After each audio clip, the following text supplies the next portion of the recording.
gentlemen, this is, once again, another DigiDriver stream.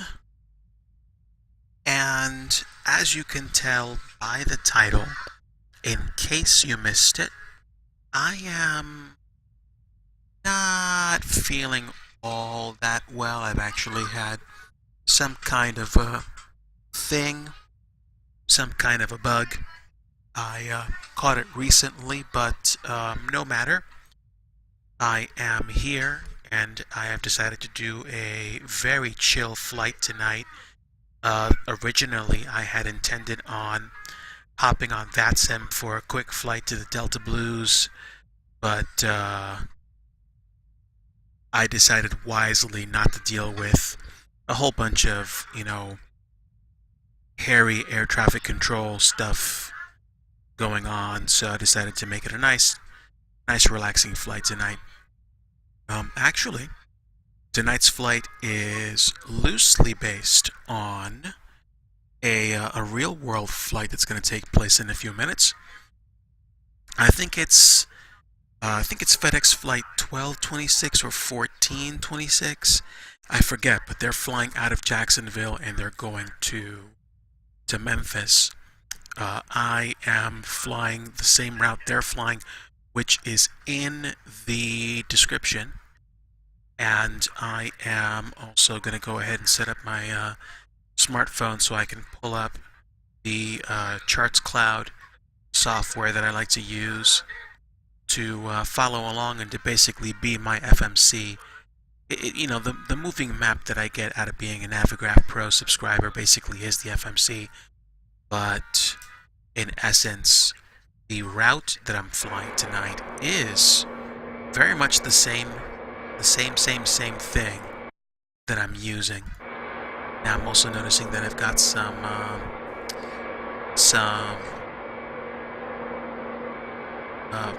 virtual aircraft, but I'm not going to be tuning into any, I don't think I'm going to be tuning into any ATC stations. What am I trying to do? Oh, okay. Yeah, I'm kind of loopy.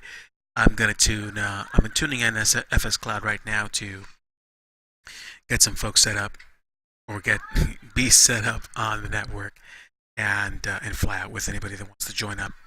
Again, the route, the FMC route, is set on the title of the stream. So if you guys want to hop in and fly, feel free to do so. While I'm sitting here, let me go ahead and get some GSX things taken care of. It's going to be a little bit in the air, so I might as well request catering service while we're here. We'll do Sky Chefs, and I'll open up my side door, as you can tell.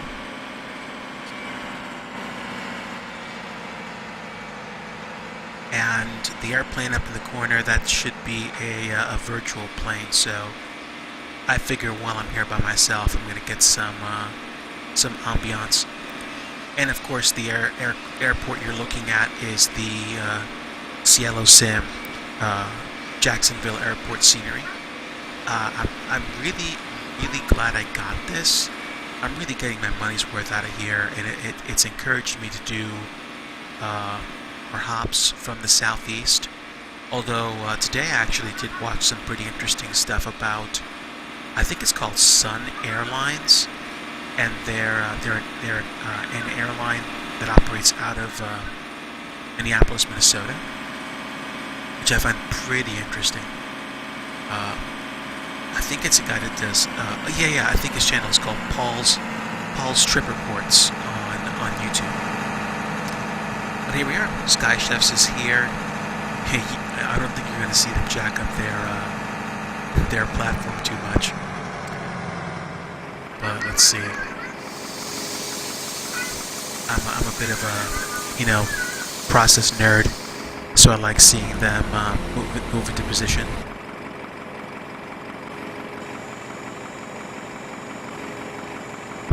There we go. Okay, so this guy should be Airport Fred should be getting out of the Sky Chef's van and giving us some food shortly.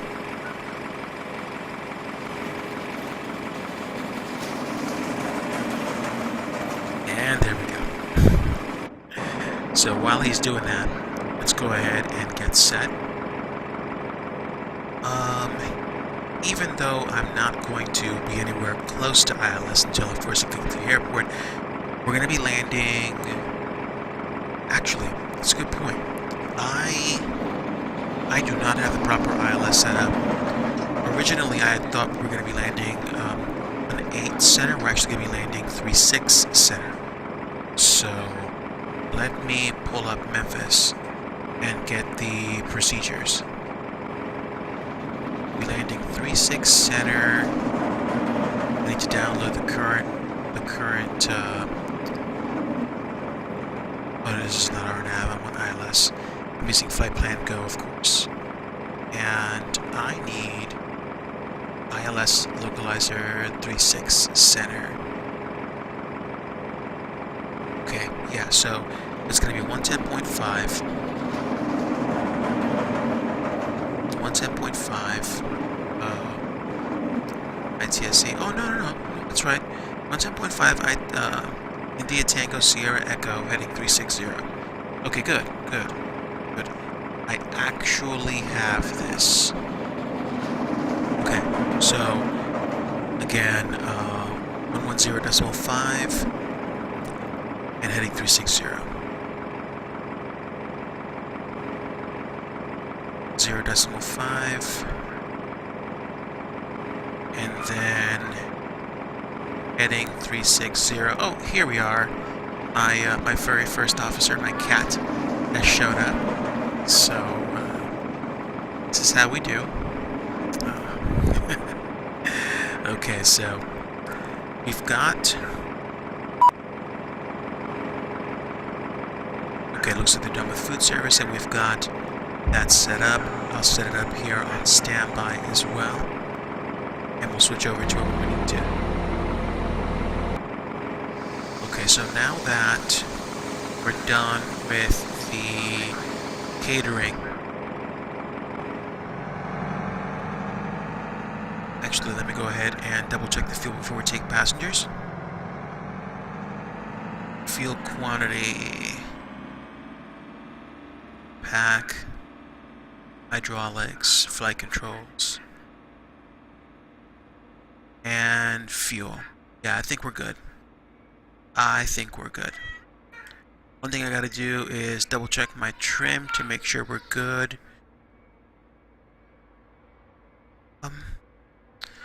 Wait, let me see. Trim.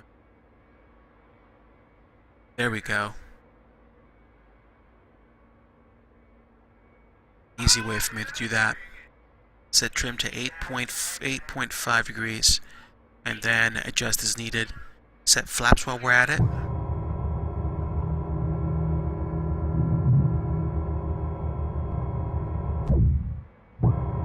Okay, 8 degrees for takeoff, and we will go ahead and start taking on some passengers. So let's start the boarding process.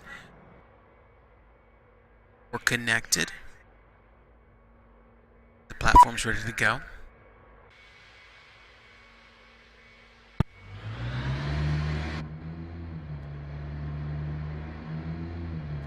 Let's see. Oh, there we go. Accidentally activated the spoilers. I'm right next to her. Thank you.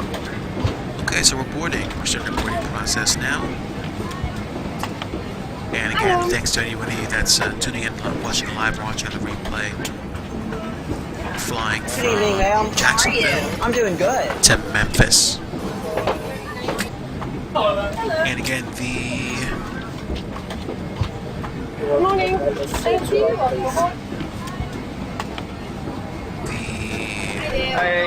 Thank you. the flight plan is on the description. Flying the ARNEY2 departure to the Alma transition to Hello. Victor Thank you. Uniform Zulu. That's just outside of the VANZE2 arrival.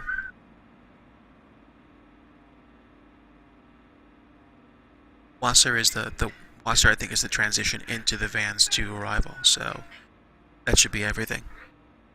You may, if you plug in that that flight plan specifically, you may not have to input WASER to actually fly out. But let me go ahead and switch over to Navigraph.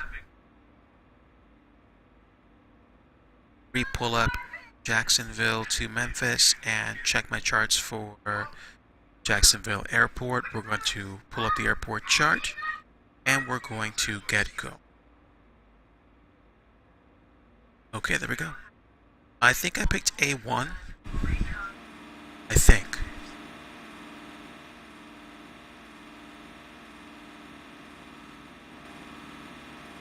Yes. Alpha 1. So the passengers are boarded, but the luggage just has to get here.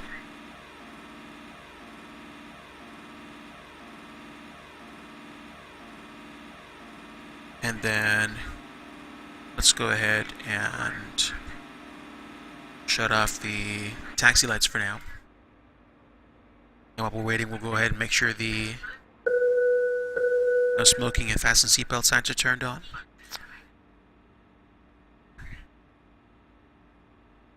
Hello and everyone who's coming along board. Appreciate you guys coming along for the flight tonight.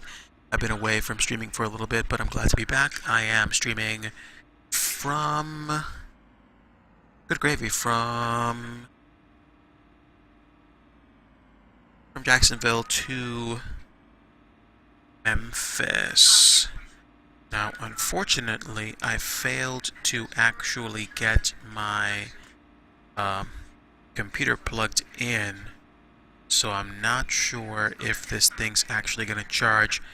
I may have to temporarily turn off and turn back on again to get the charge to work. The adapter for my Surface Pro is it's finicky. You can't necessarily plug it in unless it's like, I think, turned off or something like that. Okay, I know you're not doing anything because my adapter isn't warm.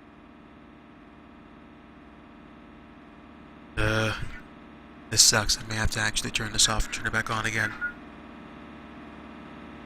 Alright. I am still at 7% though, so I'm not sure exactly why this is actually not doing anything.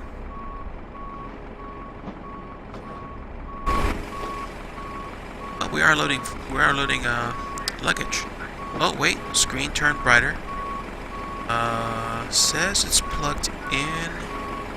It's not charging. I think we should still be able to pull this off.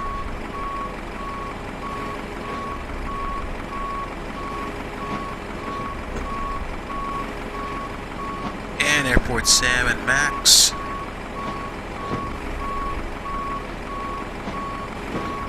We do have somebody watching.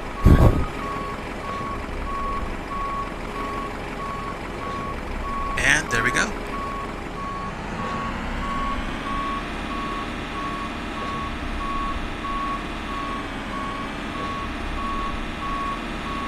Alright, so we'll see whether or not this actually lasts. This could be an extremely short stream, or we could actually get to our destination. Looks like Sam is done. He's going to lower the loading ramp, and then we're going to be able to get out of here.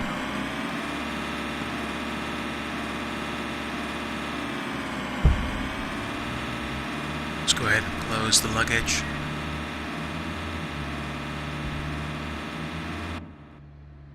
Okay, we will turn the cabin lights off and go ahead and dismiss the jetway, get ready for takeoff.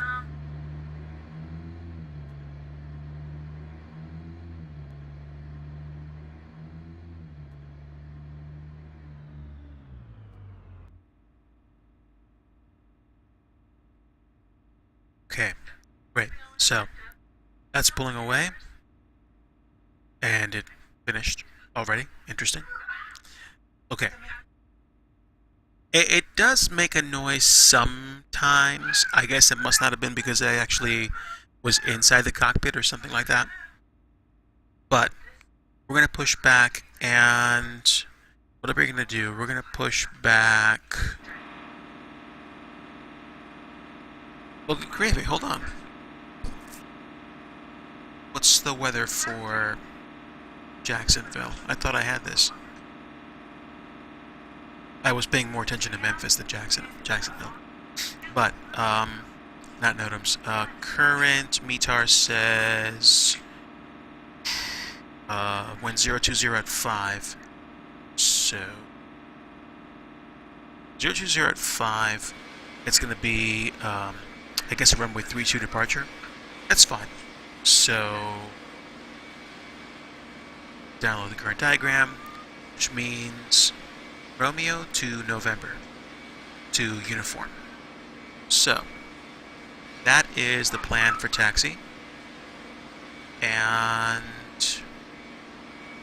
I'm okay with that. All right.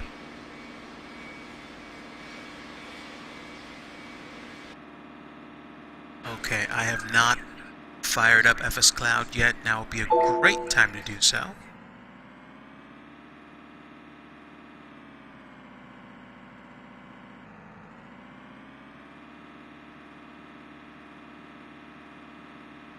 Okay, checking FSCloud. Is there anybody in my general vicinity? I'd be happy for anybody in my general vicinity. I mean, it'd be great to have somebody at the airport, but I'm not going to stress that. Wow, we got a lot of people today in the general area. So, okay, I'm fine with things being the way they are. Let's go ahead and close the door. And I'm going to be cruising today at flight level 320. So I'm going to go ahead and set that up from the start since I'm not flying with ATC. And let's set heading 320 just in case I got to get myself sorted after takeoff.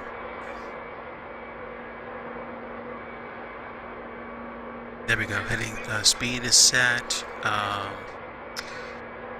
Let me go ahead and set the yaw damper right now. And we'll set the climb rate for 2200. Now make that 2400 feet per minute. Really focus on the climb out and adjust as needed. Now, let me take a look at the procedures because I'd like to fly this thing a little bit more within the lines. The max operating speed Mach is 0.805, and then decision speed. I'm going to pretend we have a fairly fully loaded plane. Center temperature, rotation speed, speed on a dry runway.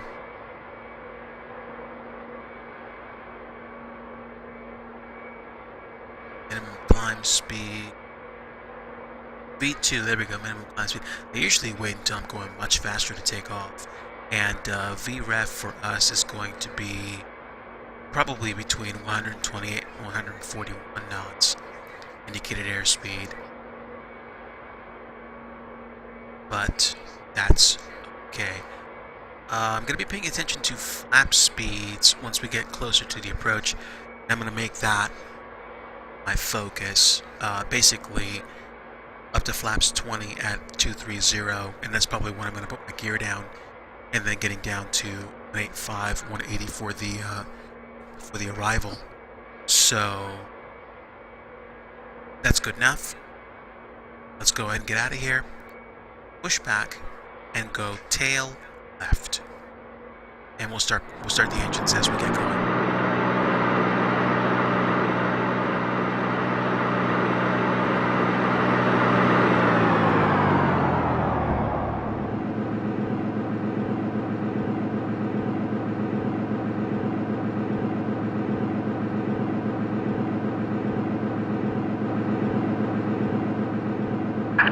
Hello, Captain. We're ready for pushback. Oh, there we go.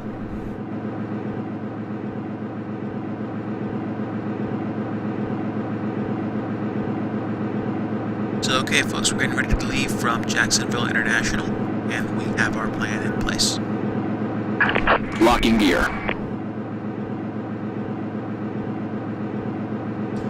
My wife and I have been tired, and the both of us, I think, have been sick over the past few days. Hopefully, you guys are feeling much, much better than we are, because I don't want anybody else to have what I have. Departure check completed. Bypass bin inserted. Release parking brakes. Commencing push. All engines clear. Start at will.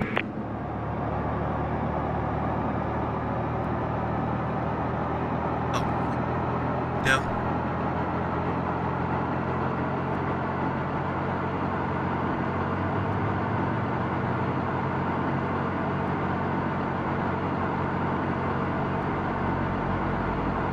Starting up here. There we go, engine 2 fired.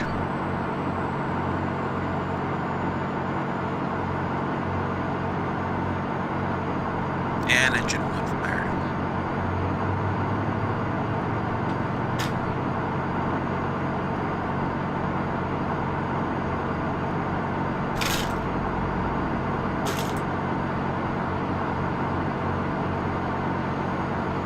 Okay, there we go. Engine's up and online.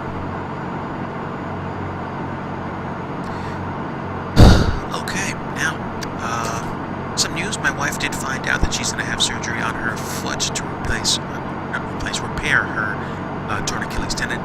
That's going to be happening, and hopefully that will help her feel much, much, much, much better eventually. So, that'll be a bit of a task though, because obviously, you know, we're going to be in a place where she is going to be on bed rest for probably the better part of 6 weeks, if not more. So that's going to, as they say, suck. But we'll take it a step at a time.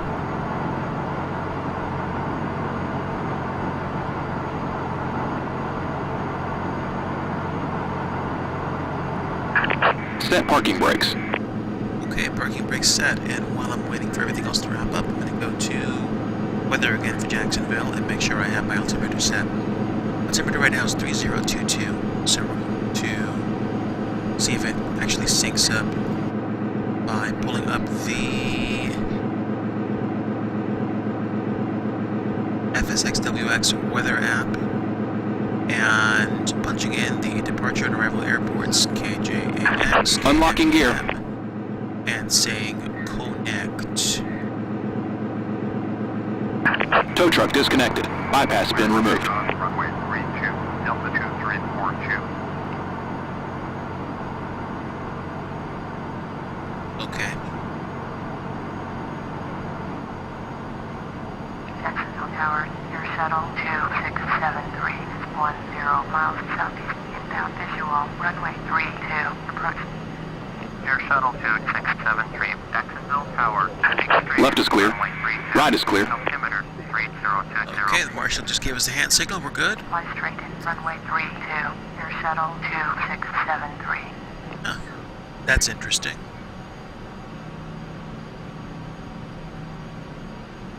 Okay, it said 3013, but where is my barometric pressure? Can I set barometric pressure here? Yes, I can. 3022. I like that better. Air Shuttle 2673, cleared to land, runway 32. Okay, well, at first I think I liked the fact that I had Runway 32. aircraft on the ground, but that's just going to get in the way. So I'm going to go ahead and turn off 2673. air traffic and double down on the exit strategy here. So again, down to Romeo, November, and uniform to take off runway 32. And we should be getting out of here shortly. So now that I know where to go, I can set my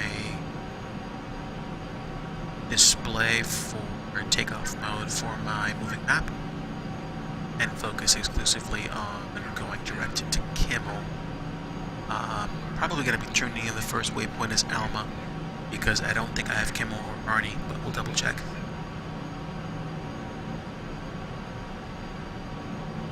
Yeah, so set. Actually, I won't be able to. I really don't think I'll be able to set Alma until I'm up in the air anyway, so. Okay, let's go. Parking brakes off. And we're already facing roughly due south anyway, so. Let's get going.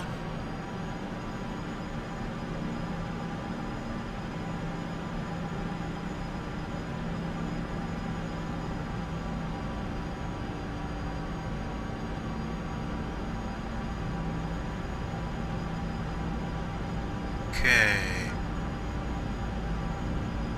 Yes, and just as a heads up, I am debating more and more this idea of attending Flight Sim Expo this year for the first time. I had intended on attending Flight Sim Expo last year when I was in Vegas, but my wife and I decided to go somewhere else instead. Don't regret the choice, but I guess I was wondering in the back of my mind, hey, I wonder what it would have been like.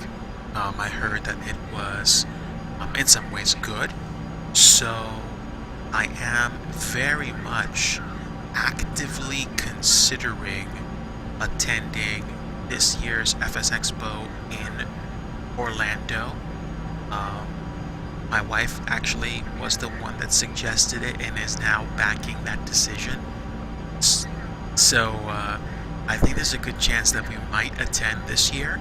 There's going to be some people coming along, or people that are going to be there that I think I'd very much like the privilege of meeting for the first time.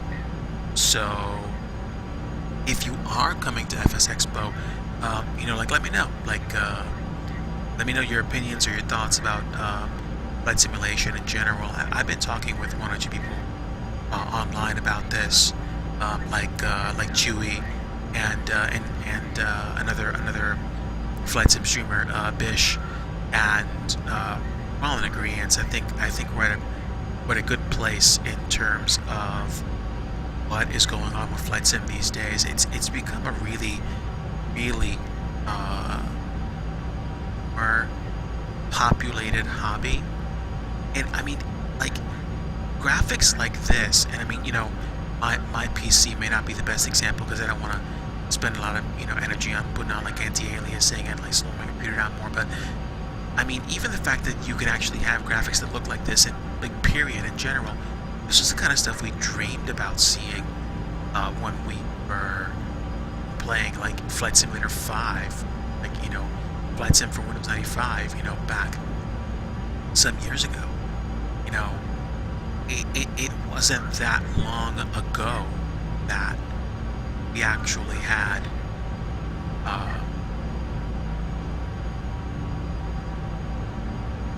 things like this, or I'm sorry, it wasn't that long ago that we didn't have things like this. So, oh, don't mind me, I'm just taking a look at the other airplane out there that looks like it's an Orbit Airlines jet. Okay, getting turned around, I think, lining up for takeoff. Let me hold short, or just pay attention to see what it's trying to do. Are you going my way? Okay. I'll tell you what. I'm just gonna roll.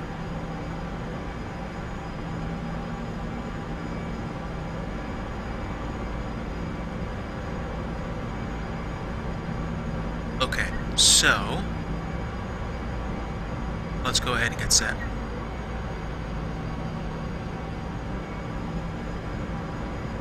Pretty much almost ready. Flaps are down. Let's make sure that my landing lights are set for takeoff.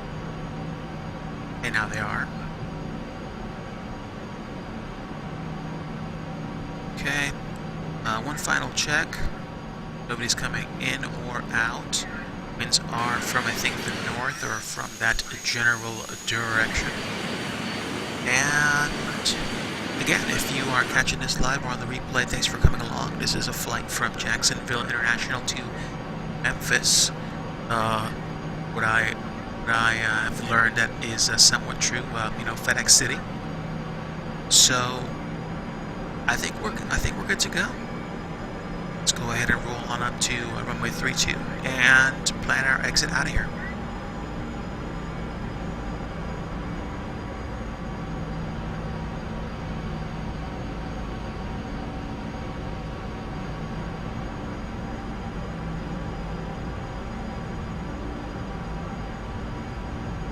Okay, runway 32. Should be long enough for us to get out of here.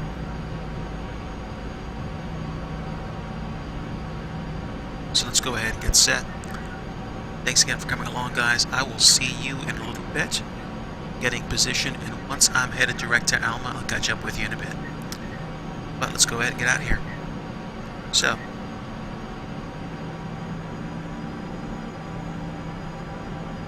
engine stable, and let's roll up to Toga.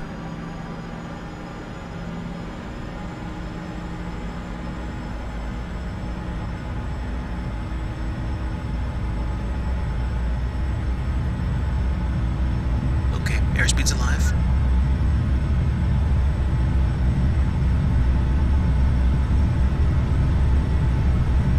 More than 80 knots. And good gravy, we're rotating already.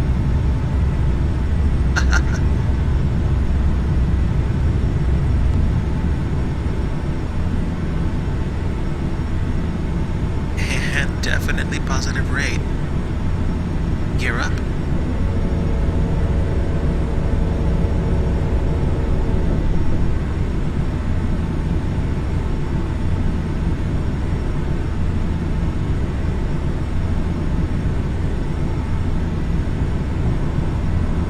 Up.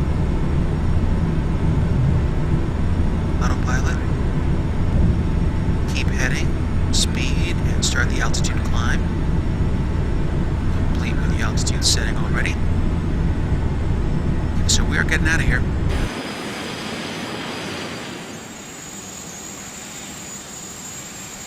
See you later, CLO Sim Jacksonville.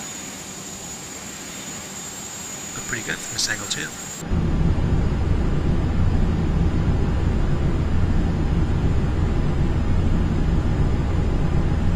So we are on our way out. Let's go ahead and turn to go direct Kimmel.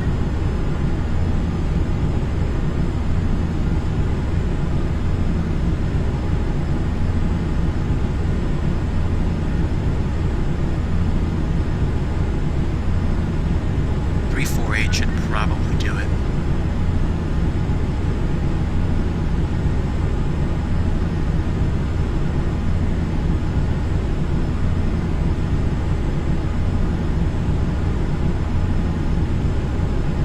So definitely not gear up, and we are headed towards our first waypoint.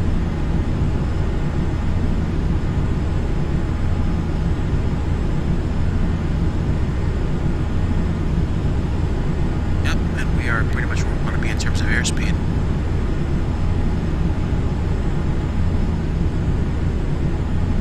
Getting out of Jacksonville.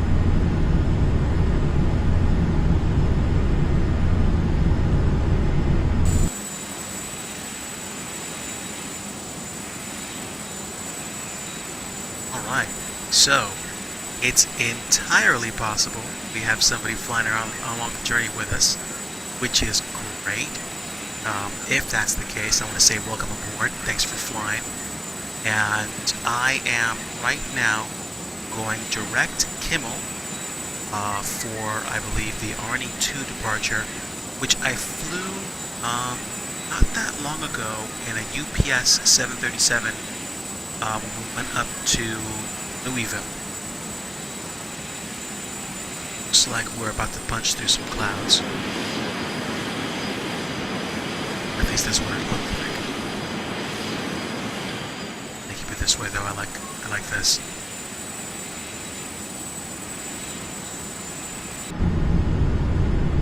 Okay, so we're almost at that point where I'm going to track direct to Kimmel. If anybody uses, KJAX-KMEM from Navigraph, you know that the system likes to draw a dotted line or dashed line from the airport to the first waypoint that you hit. So we're about halfway to that first waypoint. It's Kimmel, then Arney, then Alma, which is Alpha Mike Golf. And we are at what appears to be almost 9,000 feet.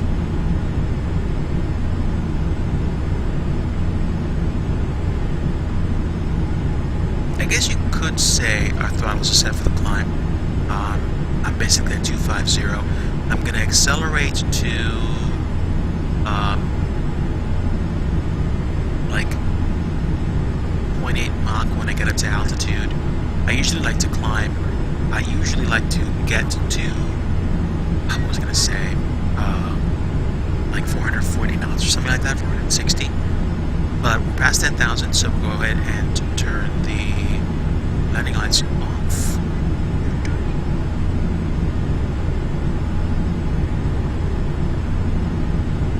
There we go. Okay, so now that I know we're past that point, let's increase airspeed. Set it to 380 knots for now, until I think we break past flight level 180, and we're going to go ahead and turn to, I think, 336. Because that's what I think I had in my flight plan. Let's go ahead and double check. Oh, sorry, 339 and then 326.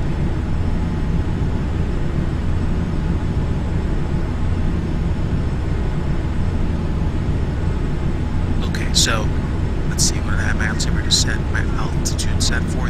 Yeah, I'm going to be cruising at flight level 320, just in case anybody is flying or wants to fly that flight plan later. We're climbing at 2,400 feet per minute, and I think this is probably a pretty good climb speed for now. I think it's going to take me a little while to get up to that altitude anyway, and we got some distance to go. So I think we're set for heading. Let me see. Oh yeah. We got what looks like Wild Bill behind us for the climb. Just 2.5 nautical miles back. I like this. I like the company, and I appreciate you guys tuning in. Everybody that's watching live, or anybody that's watching the replay, definitely appreciate your support. I am flying from Jacksonville International to Memphis in FSX on FSCloud, and just a kind of chill flight tonight. No ATC, no VATSIM, although I do tend to fly on VATSIM from time to time, so it's not like I don't do the thing. So we are right about Kimmel. We're going to be heading to Arney in about maybe a minute. Actually, like 30 seconds. So, yeah, I think Arney is right in front of me. And then when I get close enough to Arney, I'm going to turn direct Alpha Mike Golf for the VOR. And then from that point, I should be able to tune the next one, which is going to be Victor Uniform Zulu. Which one is that? That is actually Vulcan, but we're not there yet. Not by a long shot. Doing a pretty good job with our speed. We're already flight level 180. We can tune back to standard pressure. 2902. We get out of here real quick. Okay, so we're past that point. Let's go ahead and turn direct Alpha Mike Golf, and executing. We're going to go ahead and activate the nav hold. So we're set. We are now going direct Alma, and then from Alma we're going to go direct Vulcan. We got about 42 nautical miles to go before we get there, and we are climbing to flight level 320. We're almost at flight level 200.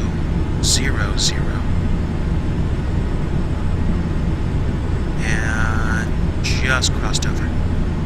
So once we get up here, I'm going to start scaling back to keep my speed. So from 2,400 feet per minute to 1,800, and I'm going to turn off the fasten seatbelt sign. That'll let the cabin know. Folks can, take their seatbelts off, go use the lavatory if need be, stretch their legs, but it's going to be a relatively quick hop. I think remaining time we have right now, probably about an hour before we get to being on the ground in Memphis. So it's not going to take too long to get there.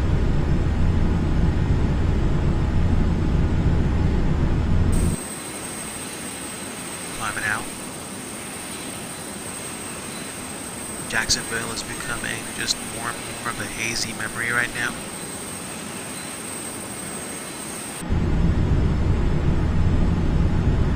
And let's see. Yep, 35 nautical miles to go before we get to Alma and then go to Vulcan. And yes, I am flying a real-world flight plan. The real-world flight is being done by FedEx. So I'm guessing it's a cargo run or return base from Jacksonville to Memphis. So they're basically flying the same flight plan that you saw in the title of this video. I'm not sure it could be a return base for them, where they could be shipping stuff, getting ready to ship stuff internationally. Because despite the daytime look and feel you see here, this is actually it's like it's gonna be like 11 o'clock soon, Eastern time, probably 10 p.m. maybe like 11 p.m. by the time they get to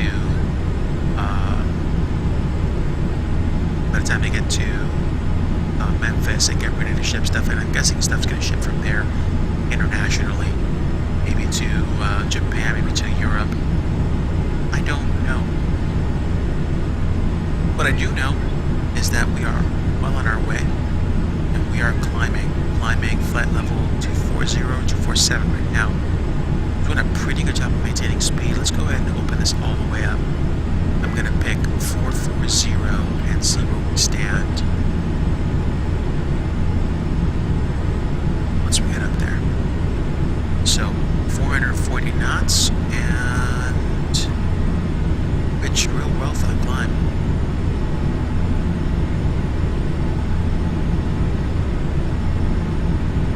Doing pretty good. My kitty first officer has returned. She's back for the climb. And yeah, I'd probably say we got maybe at least a 200-mile like blast between Alma and Vulcan. And then once we get to that point, we'll be in the arrival for Memphis. And I have not flown even the default flight model CRJ 700 in a long time. I forgot how much of a workhorse this guy was. I'm glad that this thing's so eager to go from point A to point B.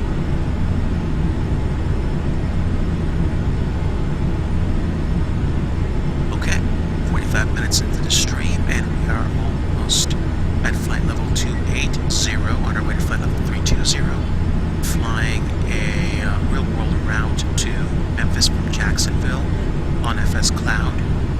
And we're getting up to the really pretty cloud observatory layer.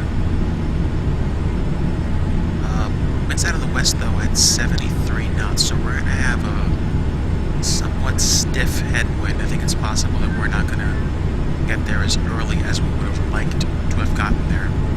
But I'm not complaining. I'll take what I can get. Also in no hurry either. Although I would like to get there in a reasonable time. Less than 14 nautical miles to Alma. And then we'll go direct to Vulcan.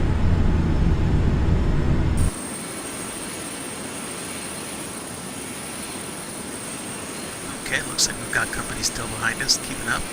That's great.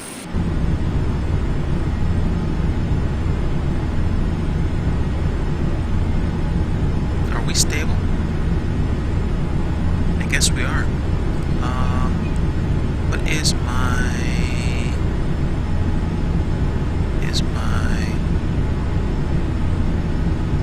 Okay, we're Mach 0.73 right now. Let me go ahead and see if I can extend one more time to 460 knots. And then that will be my cruise speed. Unless it's a little too fast.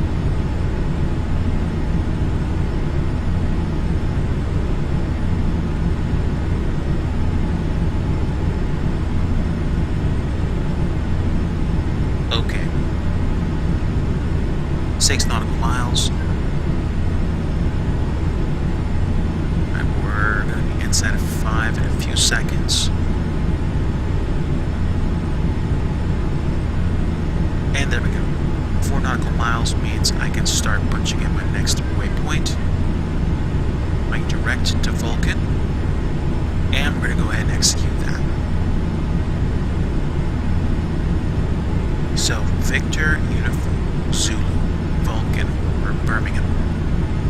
So, we are going direct there now, and that's 258 nautical miles as to where I am right now.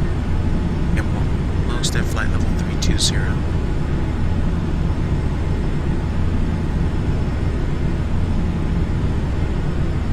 Winds are 272 at 7.9 knots.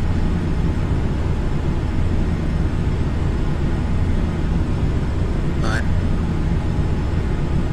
it's not terribly turbulent, so I'll take that and I'll be happy with it. Set for altitude, set on nav, on speed, yeah. So let's go ahead and enjoy the view for a little bit. Again, guys, thanks so much for coming out to watch me fly. Thanks for the support.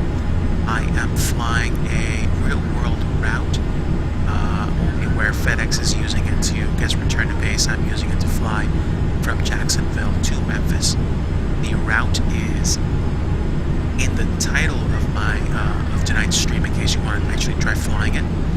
And if you have, you know, a plane with an FMS, like anything, you know, obviously from like the pay-aware guys like PMPG, even a private plane that has, you know, navigate capable displays like a Coronado, you know, Phantom 100 or Premier 391A that literally has the FMC that you can actually punch it into and functions kind of like the FMCs in the big planes. I'm using the default CRJ 700, so I actually don't have an FMC in this plane, even though this is technically what it would be. This is just kind of there for decoration. I don't know if anyone's actually done any updates to the standard CRJ, but the one that I have should have a more true-to-life flight model. I just use a combination of the GPS and navaids from Navigraph and a moving map, so that I can actually get from point A to point B, like everybody else does, like they do, like, you know, VATSIT or IVAO, Pilot Edge. Although I am hopefully going to be at a point soon where I will be able to update my simulator rig to something that's going to have all the necessary horsepower required to actually fly this and do it using the appropriate pieces of equipment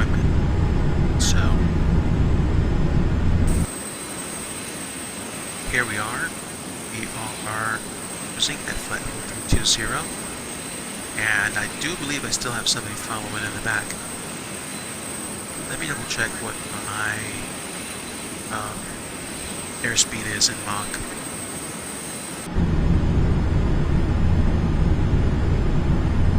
It looks like I'm Mach 0.78 right now, so that's where I'll stay. I don't think we're going to have much in the way of reason to go much faster. This is a relatively short flight. The allotted time that the FedEx guys had for it was like an hour, 20 minutes, maybe an extra 10 minutes or so for the headwind. But again, I'm just flying this for fun. I'm flying on FSCloud. I'm not flying on VANZE2 tonight. I just feel like having a really chill flight, not dealing with like, you know, filing a whole bunch of clearances and getting directions. Although I do like doing that. My brain's just not where I want it to be, though. I'm feeling kind of scrambled, so this is just a chill out flight for me tonight. Thanks again for coming along. If you guys are watching live or watching on the replay, I am flying from Jacksonville to Memphis in a default CRJ 700, and one of my favorite virtual liveries, Orbit Airlines. If you hashtag Orbit Airlines on Instagram, you'll probably find a bunch of people that have actually done flights with this, or like other planes like a 757 or like a 767 or something like that that actually have the same paint scheme. So I personally think that's fantastic. I mean, I'm not kidding either. Like the design, the livery colors, and the graphics, they're like the best I've seen for like a virtual airline. Unless there's like better out there. I'm not talking about like user created liveries, because I'm sure there are. They're fantastic out there, but I like this just as a default one. It's really growing on me. We are 224 nautical miles out, so it will take a while to get there, no worries. And I'd say we're coming up on the end of the first third of the flight. The next major chunk is just going to be us flying in a straight line for probably at least 30-35 minutes. So, how do we keep the conversation interesting for the next 20 minutes minimum? Well, probably just by catching up. So yeah, as many of you know by now, I fly with a Surface Pro laptop. It's basically a convertible tablet. It has a type cover, which means it has a keyboard that kind of snaps on, that covers the display, and it's a fairly beefy kind of like mini computer. It's got an i7 processor, but there's only 2 actual cores on this thing, and I've got 8 gigabytes of RAM and a solid-state drive that actually is not bad at all.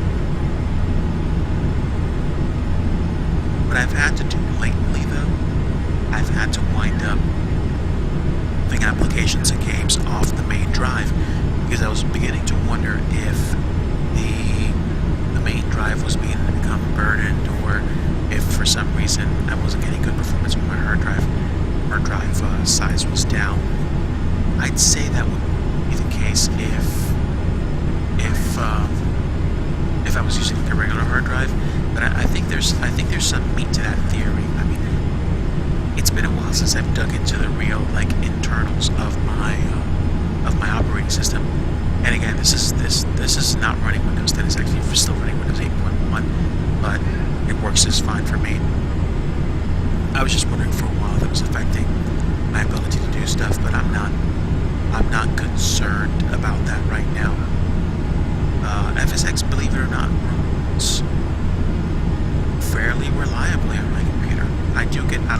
errors from time to time, but I have a specific balance of quality to performance. I've lowered the maximum frame rate requirements. I can probably spend some time going over that with you guys in detail and showing you what my individual settings are, but for the most part, I'll put it to this way. My max frame rate, I think I have between 30 to 35 frames per second right now, and I have disabled anti-aliasing and some of the other features that kind of get in the way, although I do like water that's like at level 2, so I can see like the sunlight bouncing off of it. And there's other stuff too. There's stuff like the specifics for the scenery mesh complexity, traffic. I disabled computer traffic right now since I'm flying on FSCloud anyway. But yeah, there's settings, and there's basically specific things that I've done to try to improve the overall performance of the game. And so when I would land, there would be more of a chance that I wouldn't be landing in a soupy mess in terms of blurriness and textures. Mrs. DigiDriver has just informed me that both of us are big Disney fans. There's going to be, I think, like a Millennium Falcon ride coming up with the completion of Star Wars Land, where you'll actually be able to pilot the Millennium Falcon, which, of course, that'll be like a total geek moment as a big time fan. I don't know of anybody that actually doesn't like the Millennium Falcon. I do. So it will hopefully be an interesting experience, to say the least. But yeah, like I said, there's it seems like there's an increasingly greater and greater probability that I will be attending FS Expo this year, and hopefully be in attendance with some great folks there, like and the opportunity to attend seminars for like flying, scenery design, and I think Navigraph's going to be there. It's going to have a seminar or session of its own, so it might be worth my while to attend that. Even if I upgrade my rig before then, I might still have my backup rig just to kind of apply some of what they learned, some of what I've learned on site. And what else? What else was I thinking about? Yeah, attending, and also I think spending a day or two at theme parks in the area, like Disney, of course, and depending on what favorite park you guys like to go to, we have our favorites as well. So there will hopefully be some fun had when we are down there. But listen to me talk about like June already, like it's around the corner. I am still looking to appreciate and enjoy any snow that I can get out of this winter. And as far as I understand, this weekend's going to be a nice big snow event, and hopefully nobody gets hurt by it. Nobody has an accident because of it. I like snow. I like being home with a nice mug of soup or chili, or like a thing of hot chocolate and some cookies, or something to that effect. Watching the snow fall, listening to some music.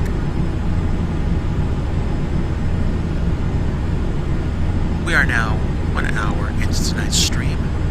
I am DigiDriver. We're watching a stream from Jacksonville International, Jacksonville, Florida, to Memphis, Tennessee, to Kilo Mike, Echo Mike, Memphis International. Is the name of that place. Let me go ahead and look it up, just so I know what I'm talking about. Kilo Mike, Echo Mike is quite literally Memphis International. Kilo Sierra Delta Fox, trying to think that's Louisville, Standerford, and I was there a little while ago, like I said, on the UP GPS run that I had. But we are en route to the Vulcan or Birmingham BOR on our way to the arrival for this flight.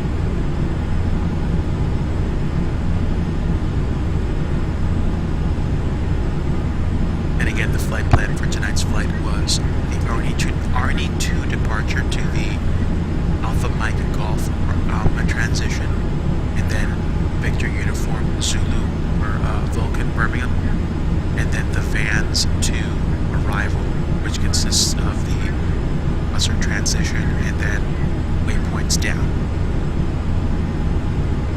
So we are at flight level 320, and we've got about, let's call it what it is, more than 160 nautical miles an hour. This would be a great time to go over,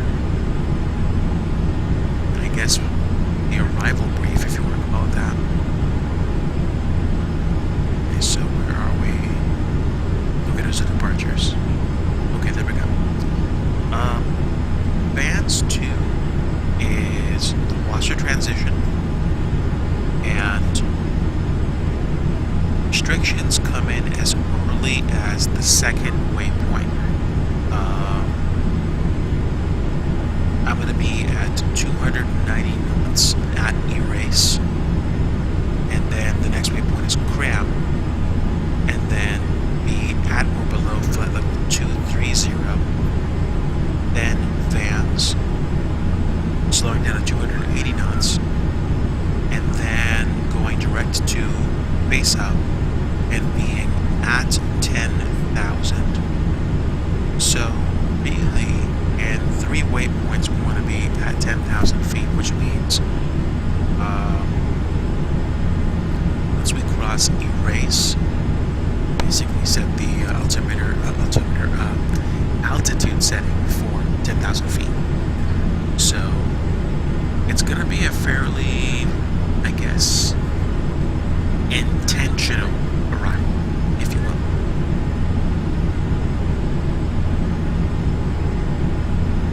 And we are, I'd say, almost at the halfway point for the flight.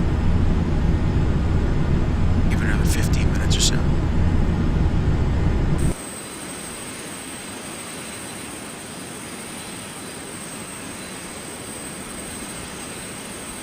Kind of like covered up at,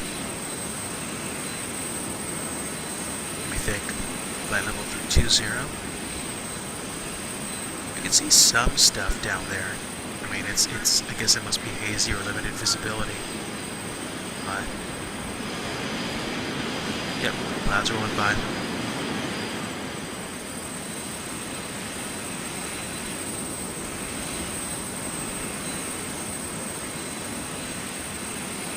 There we go.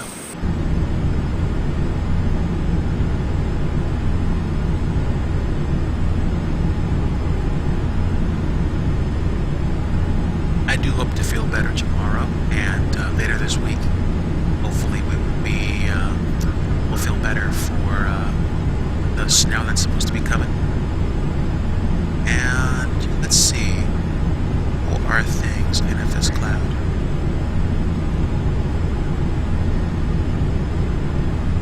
Tune into that.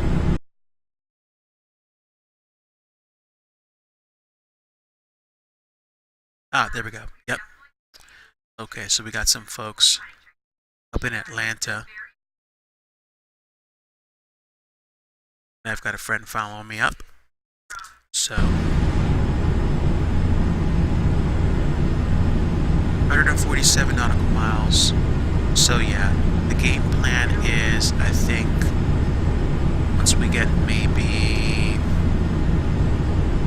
20 nautical miles out from Birmingham, I'll start slowing down and start my descent. Although, let me think. Hello, Wisconsin. How you doing tonight? Appreciate you tuning in and appreciate your support. We're flying Jacksonville to Memphis tonight, even though it looks like daytime right now. I like looking at the scenery. even though it doesn't look like much at the moment, I'm flying a CRJ 700, and I hope that you are having a great night, and hopefully feeling much better than me. I'm run down right now, but I wanted to do a nice chill flight. Yeah, we're set. We're cruising flight level 320, Mach 0.7978 looks like. Yeah, 0.78, and we are established. Oh man, no problem. I think I've had a chance to really catch some good streams over the past few days, and just laughing and enjoying time with some people. I forget, were you with me when I joined that massive flight from Seattle to San Diego with Arizona Aviator? Because I don't remember. I might have seen you then, or I might have seen you with one or two other streamers.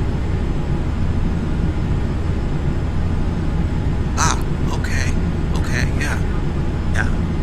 For a while now, my experience with FSX and the add-ons that I had, I just kept running into...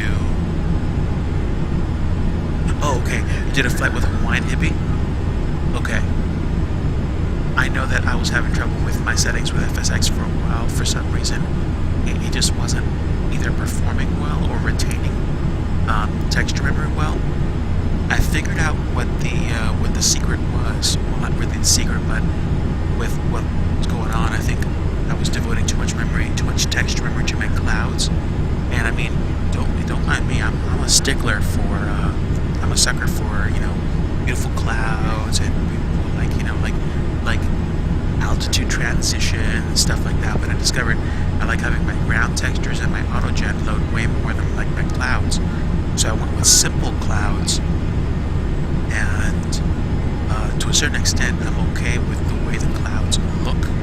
So, like I said, I'm okay with the clouds looking like this, and maybe reducing my cloud coverage, because I'm using a freeware add-on called FSXWX for weather generation, and the weather looks a bit more realistic because it doesn't.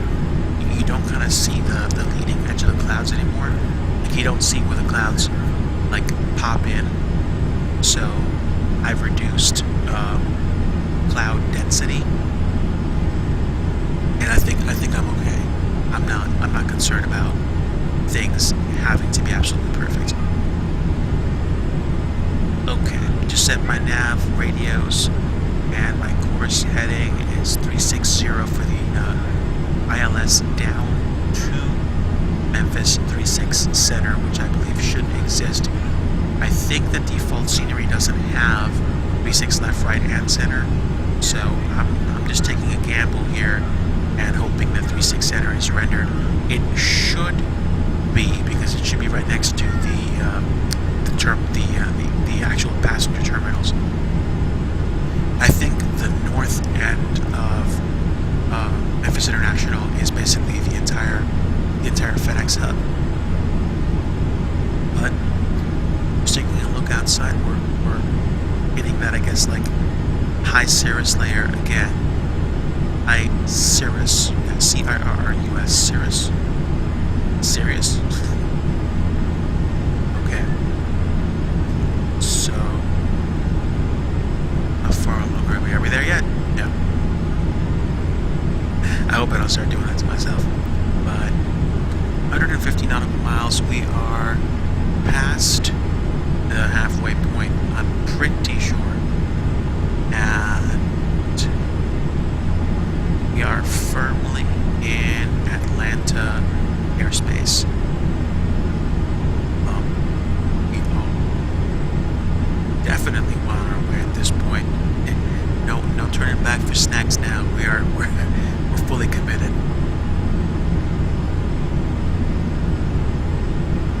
Let's hop outside and see how it looks.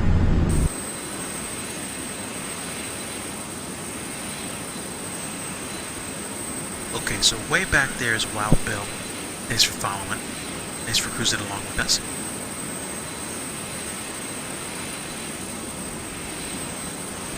Wild Bill is at 2.6 nautical miles back.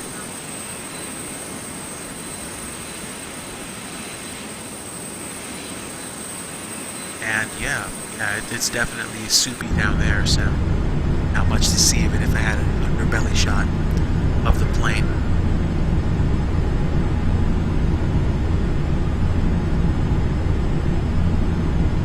Just a nice lazy night on FSCloud with a bunch of traffic, it looks like, in Atlanta. I don't know if another Twitch streamer is doing a group flight that went to Atlanta or that will be flying out of Atlanta soon. I kind of hope that's the case because I like seeing people online. Makes me happy to be a flight simmer. And yeah, I think you know, I've been looking at and just kind of trying to pay attention to people that talk about flight simulation or the hobby or the industry, and I think it's a great time to be a flight sim fan because there are so many products that are out there that are, you know, promoting the hobby, and so many ways to go. I mean, you don't even have to buy something to fly a simulator. You can actually download something called Flight Gear, which is a totally free open source flight simulator. And I would probably say it's like a cross between like, say, FSX or P3D and X-Plane. Yes.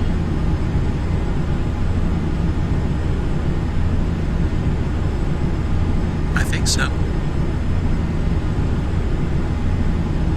But here we are, orbit 1014, Orbit Airlines Flight 1014, with service to Memphis. We're cruising. At this point, I would assume the cabin crew is serving snack service and probably a selection of snacks from our in-flight catalog.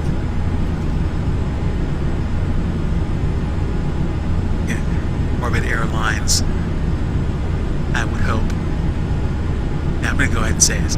Orbit Airlines gives out complimentary snacks. We give you the first class treatment whether you're in first class or economy because we've got the money and we cool like that. Now, if you're a first class passenger with us, then we definitely make sure you're taken care of. So, you know, like full-on like vacation vouchers and, you know, tickets to events in the city, wherever we're going, stuff like that, you know. Because if you're first class, we treat you really best.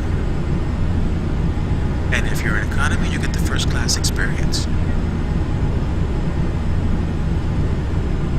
But hey, it's make-believe. What are you gonna do?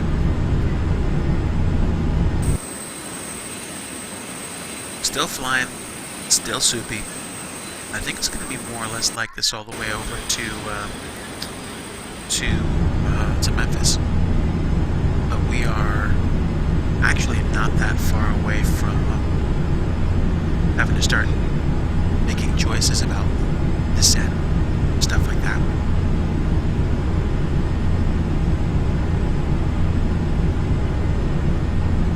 Hopefully you guys are feeling good today. I was under the weather. I don't know, I guess I caught a bug. And I was just drained. I felt it the most when I actually tried to get up and walk places. It was like somebody kind of like put a weight on my head and just kept it there. I was not feeling good. And I'm still not feeling perfect, and I'm probably still going to be out of it tomorrow.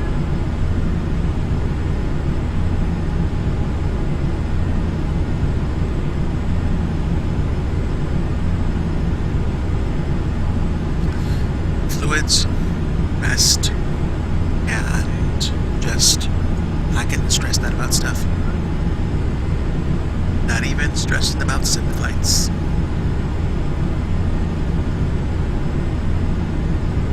Doing pretty good.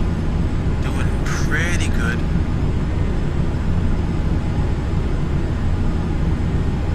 Let's see what time is it right now. I can see an arrival probably sometime in the next like 45 minutes or something like that. Depends. What our wind's like right now, 277 and 86. And we are 299, so we are dealing with some strong winds.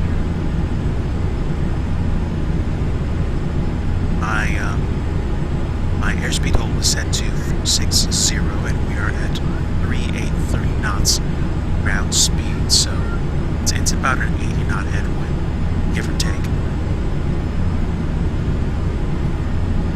And again, to anybody watching live or to anybody watching on the replay, thank you very much for coming on. I am in the midst of, and I think I've already crossed the halfway point for a flight from Jacksonville to Memphis on the FSCloud network. If you guys ever wanted to fly this flight now or in the future, this is based on a real-world FedEx flight. I'm doing this with passengers, and I'm flying it with the route in the title of the stream. So you can actually punch that into, I believe, any FMC and get the same result. I'm cruising at flight level 320 at roughly, I think, 0.78 Mach. I've set for 460 knots, but ground speed right now is closer to a little over 380 because of the headwind that we're facing. So we are... where would we be? Let's take a look at the map.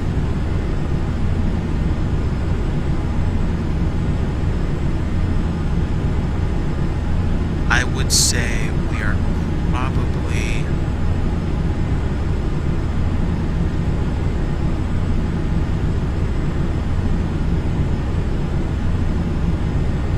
somewhere deep in the heart of Alabama. I can't really tell state boundary lines with the Navigraph chart map that I have. So this is great for, picking up our individual waypoints, airports, airways. I have a whole bunch of airways. And actually, while I'm on this subject, what struck me the most about this flight was that the FedEx flight used the ARNEY2 departure, and then we went to we're going direct to Vulcan or Birmingham. We didn't go to a different VOR and flew a series of jetways. This is actually not on a specific jetway right now. Kind of making our own path up the way. So I found it interesting, and I mean, I am a noob with regards to flying real-world routes and with regards to, I was going to say, flying routes that use airways. I thought the idea was to continuously be in an airway or be in a place where, ATC can easily, get you in and out of places. But especially with a recent conversation that I had with someone that actually does, I think VATSIM and IVAO ATC is one of the biggest issues that we pilots create when we fly on VATSIM or fly on another ATC network is that we don't use published routes. And hey, I learned from that. I said, hey, we start paying attention to the routes that airports or airlines fly. So the route that I got was literally from a FedEx flight from Jacksonville to Memphis. So it seemed weird, but I was just like, you know what? I'm just gonna go ahead and use it.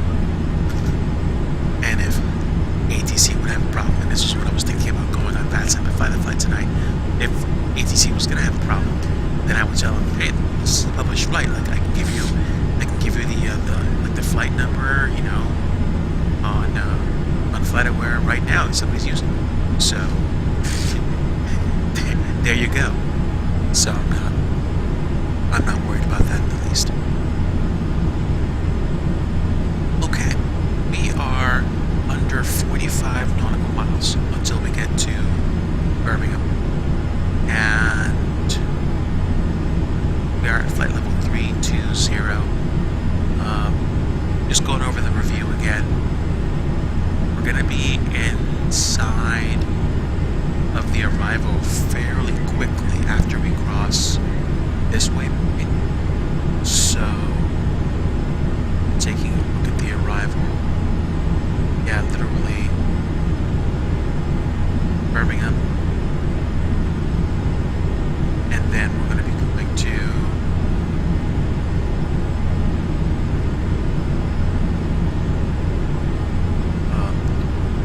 WASER, and then several waypoints, I think, KMEM. Actually, hold on. There we go. Yeah, WASER, Erase, KMEM, VANZE, Face Up, and then the ILS waypoints, Nesbit and Ginny.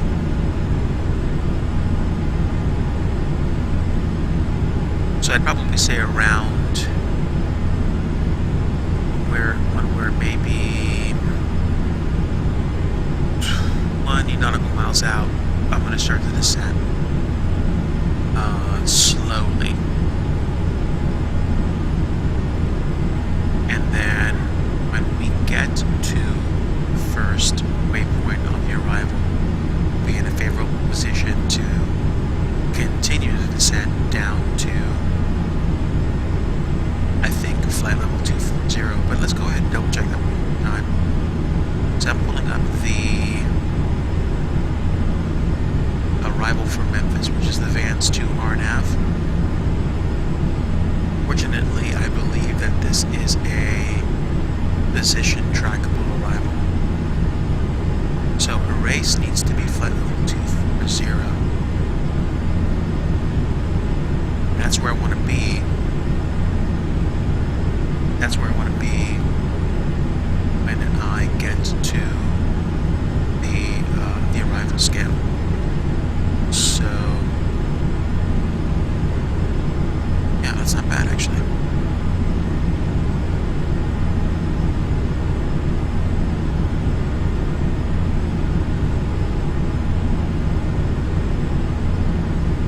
Yes, we're pretty close to getting there. Believe it or not. But thanks again, guys. Thanks again for watching live, and thanks for following me.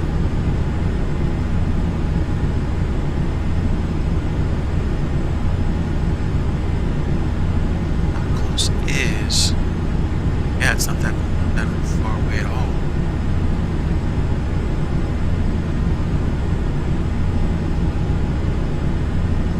We got 4 nautical miles to go.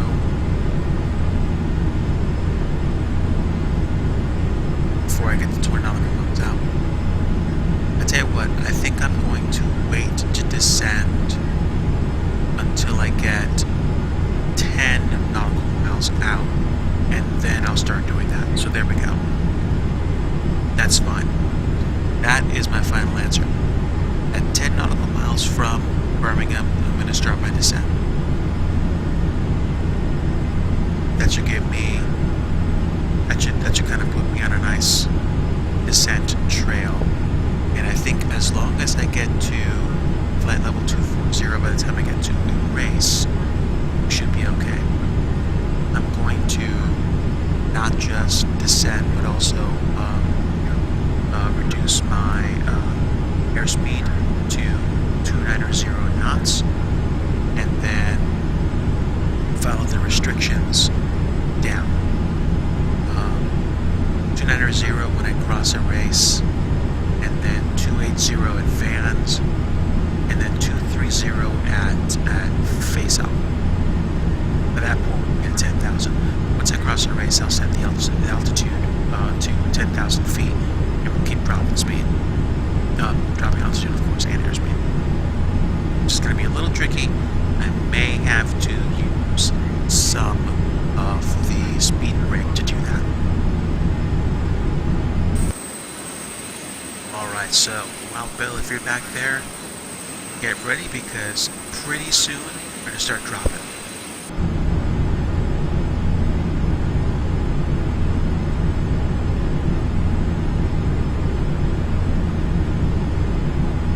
Okay, 12 nautical miles, 11 nautical miles.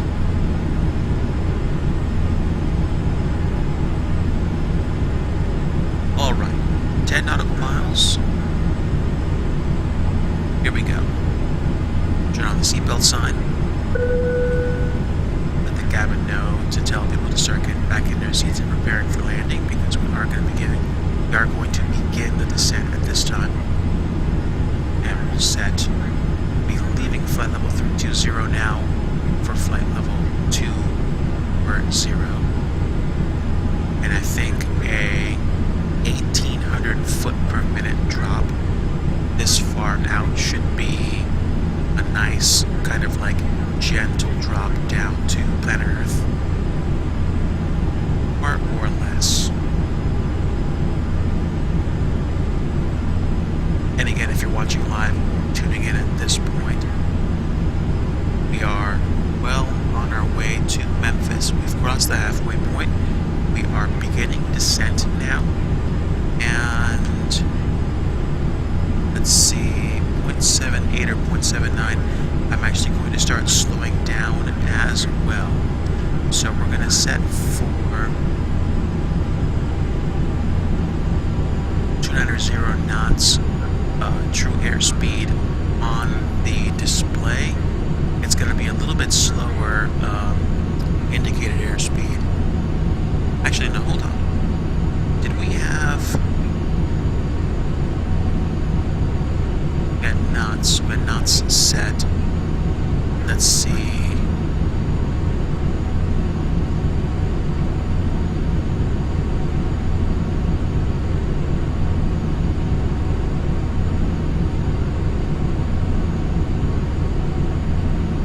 Okay.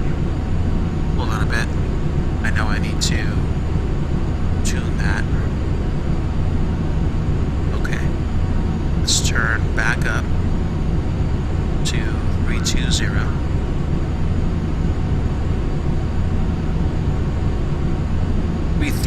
Actually.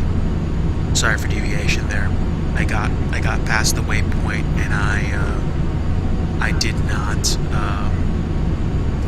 set any. Usually I'd stay on top of that. Right now I dropped the ball.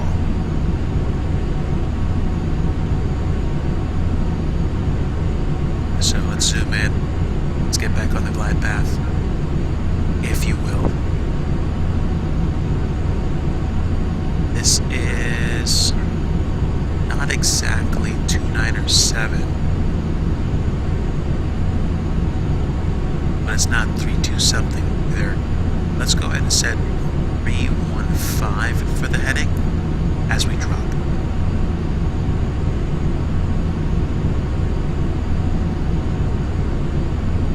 Okay, now let's set 305.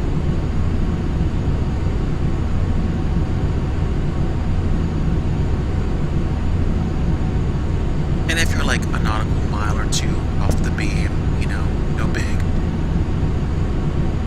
Like we're landing 3-6 center at Memphis, so I'll tweak to stay on the path, but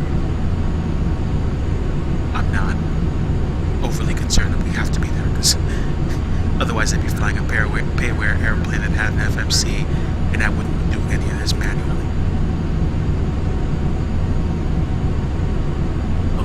So, give or take what we have to do to get to WASER, we're good. Let me see if we even have WASER tuned. Let's see. Can we tune WASER anyway? Okay, WASER doesn't exist as a waypoint. flight planner, so I'm not concerned about it. Thanks everybody for tuning in. We are on the descent, and we are going to be entering the VANZE2 arrival momentarily. Once we get to WASER, we will be in the vicinity, and I can tune, or rather, not tune, I should say,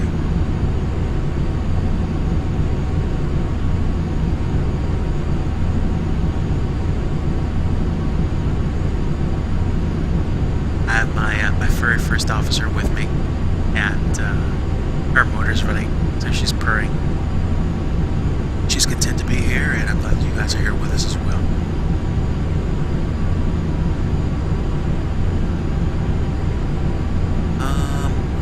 Tell you what, let me keep my airspeed up. Since we're up as high as we are, I don't want to muck about. We will keep it at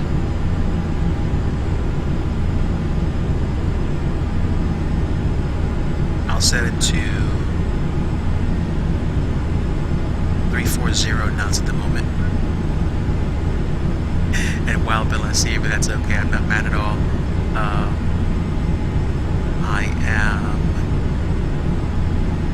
configuring myself here, and I understand that some disbursement would have happened at this point if we had a flight.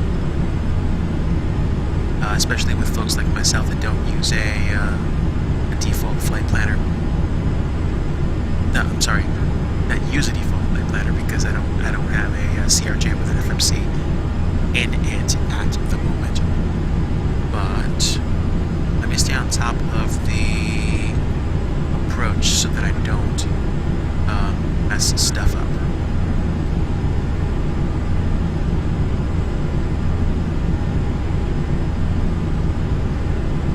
Where are we at right now?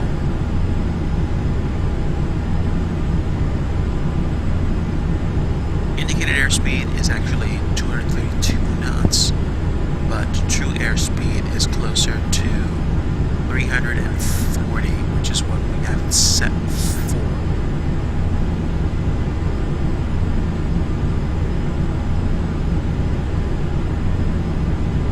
I'm kind of surprised because I thought this was going to be a lot faster.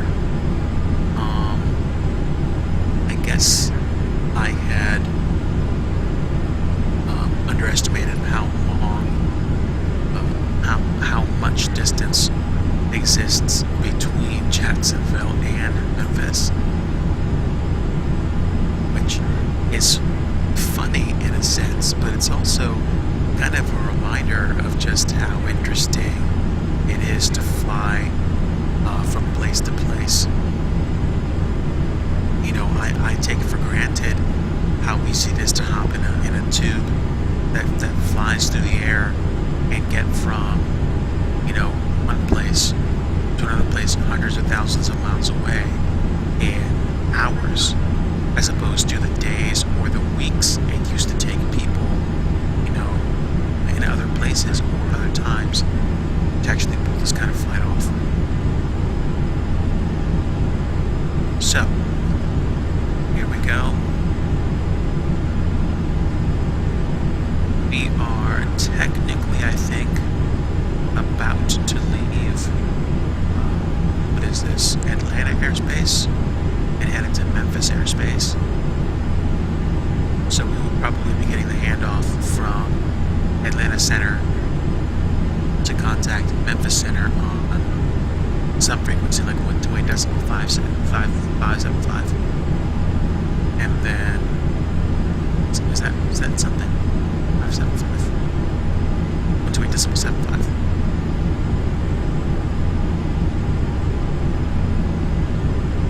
So we're getting there. We're almost set. All we have to do is get to erase that waypoint, cross it at flight level 240, and then get down to 10,000 or face up which is literally the point at which we vector ourselves to the ILS for one-way 36 center at Memphis. And we don't have that far to go. We are way past the halfway point. We're entering the final third of the flight, and we are approaching the VANZE2 arrival. I am just a bit off the mark, but that's okay. Correct slightly.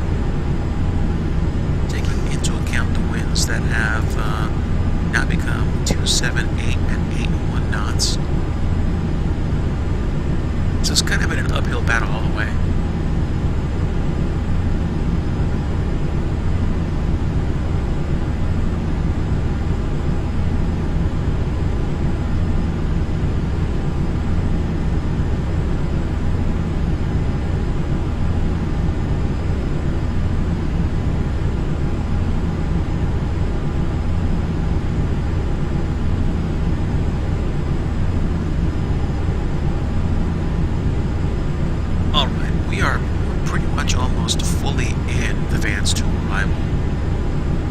See if I can switch over to VANZE2 arrival plate in my moving map software and pick it up.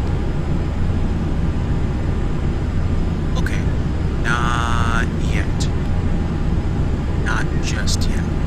Literally, VANZE is on the literal border of the arrival point.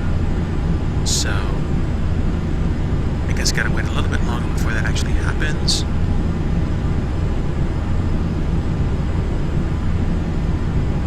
Getting awful close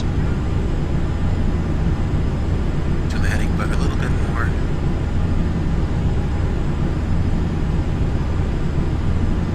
And hopefully that'll line me up with the approach a bit better. And again, guys, if you're following live or if you're watching on the replay, thank you very much for following tonight. I am with some good company on the FSCloud network, and we are going from Jacksonville to Memphis in a CRJ 700 Orbit Airlines flight 1014 with service to Memphis.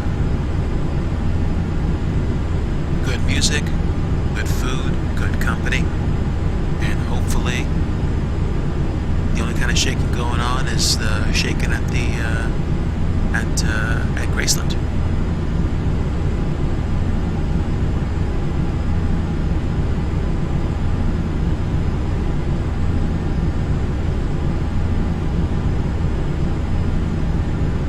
So there might have been a bump or temporary kind of like refresh thing from FSXWX. But we are at flight level 240. We are headed to WASER, and I am not that far off from changing to the approach plate. So we've got the fasten seatbelt sign back on. Lights are going to come up, get closer to 10,000. We have the ILS program to nav1 and nav2. And actually, since I don't plan on using GPS thing anymore, let's change to the nav. Okay, so we're set for nav1 right now. Nav1 has the ILS information set, so we should be A-OK. The outside conditions have been kind of like the same the whole time. We have been seeing like kind of like a super fog low, probably either because of just how cold it is or just how it is outside.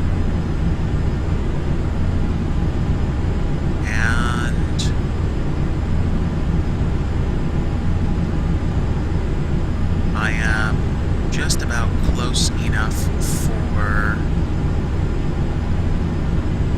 tracking the line.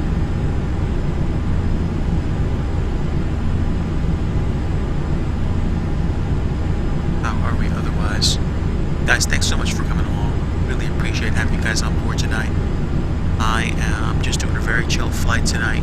to Memphis, and we are about to get to the van's arrival. I'm hoping it's no more than like 40 minutes until we touch down, though I did say it was like going to be 40 more minutes, like about 10 or 15 minutes ago, so shows how much I know about timing or guessing or guesstimating. And I'm not sure if it holds much in the way of confidence for me becoming a private pilot in the future, but I'm sure there's going to be so much that I'm going to be able to learn and pick up from things like, additional flights in ground school with regards to, balancing my plane, calculating fuel, having an airport to divert to, learning things like dead reckoning, knowing how long my flight's going to take before I even fly it, stuff like that. So some of that stuff I'm sure is going to come with time and with prep work. So no, I'm not freaked out about that per se. I don't think I need to be.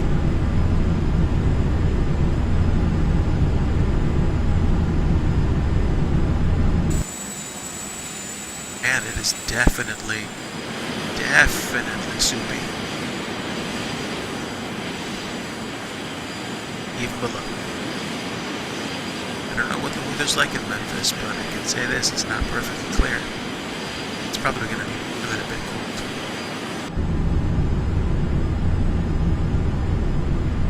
And the lack of texture loading in the cockpit makes it look soupy in here too. Or it could be that FSCloud had to reload right in the middle of my journey or venture outdoors. Okay, and we are literally about to cross WASER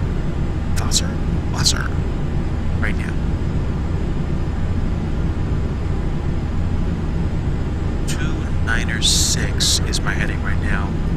I'm pretty much almost totally on the ball of tracking.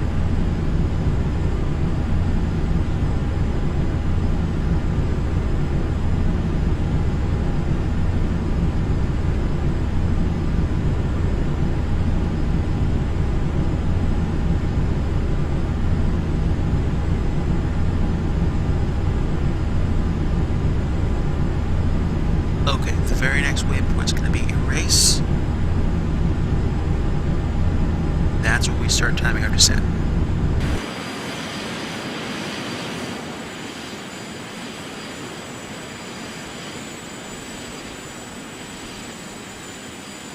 Alright, I got Wild Bill off my 3 o'clock.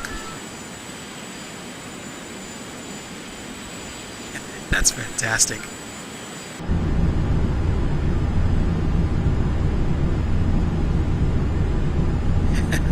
There we are, dude. It looks like you're beginning to descend already.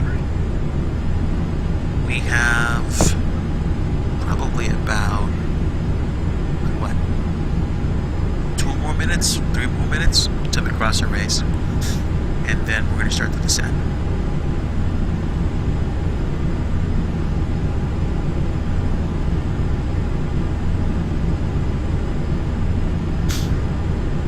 So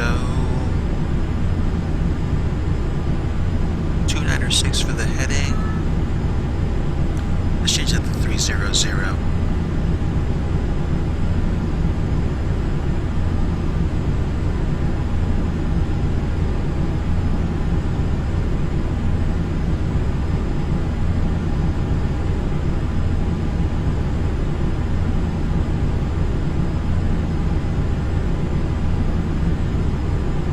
Almost there.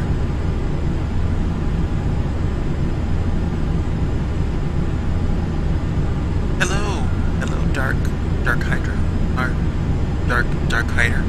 Sorry, I butchered the name, but thanks for coming along tonight and watching. We are on our way down to Memphis, flying the VANZE2 arrival of a flight that we started a little while ago to fly from Jacksonville to Memphis. Actually being flown by, I think, FedEx cargo flight right now. Either shipping stuff up to Memphis and maybe it be shipped internationally or just returning to base. We are doing a passenger flight tonight. And I'm just a little bit far out from Erase. And then once I cross Erase, I'm going to start my descent to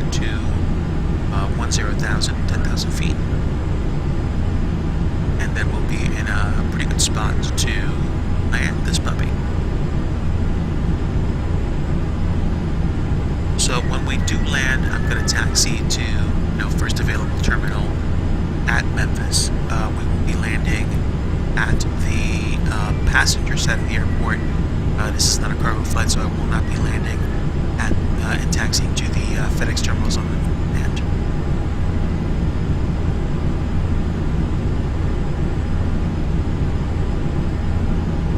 Okay, we've crossed Erase.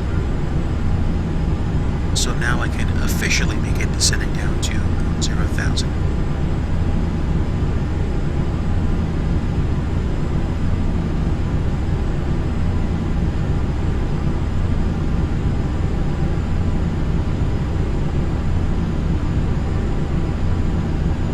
Okay, and now I can take this and put it down to speed hold of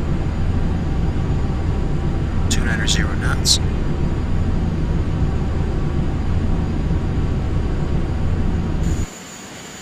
Going down, folks, going down.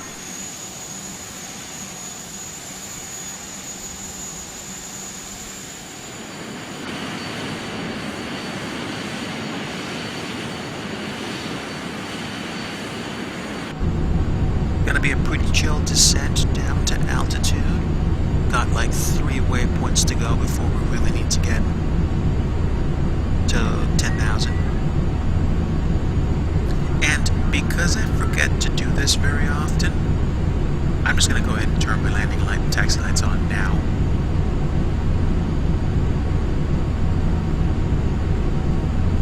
So the lights are on. And, yep, seatbelt signs are already on. Put them on when we started descending from flight level 320.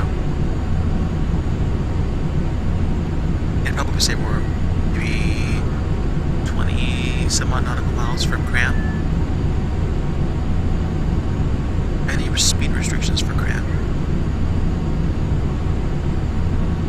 Nope, just be at or below flight level 230, and we're going to be below 230 for sure.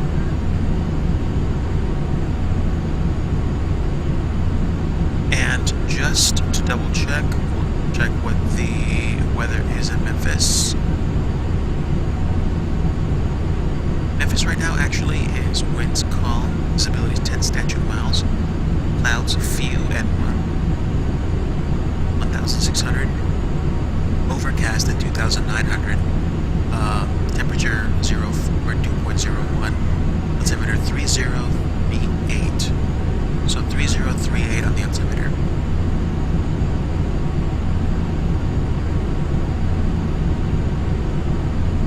Let's recross that infamous flight level 90 anyway.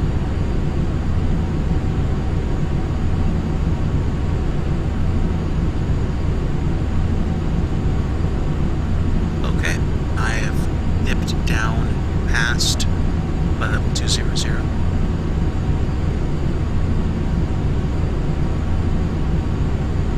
And we will be at flight level 180 momentarily.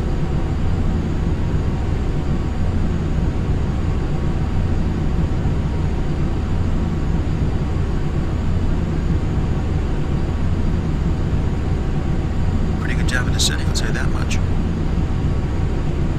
This thing needs no encouragement to get down altitude.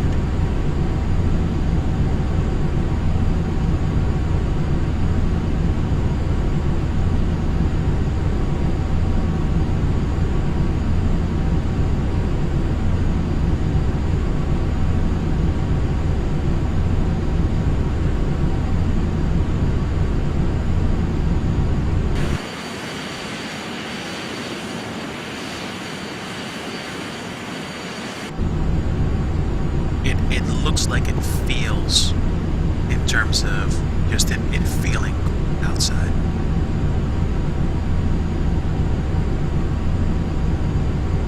let's turn into the dial a bit. So heading 295 for now.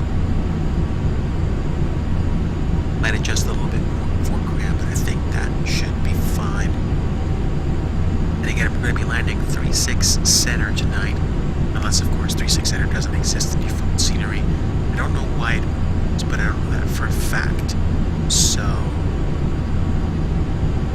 I guess we'll see when we get there.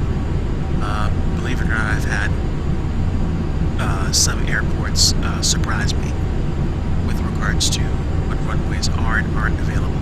Like with default scenery for Dulles International, KIAD doesn't have, I think, the leftmost runway.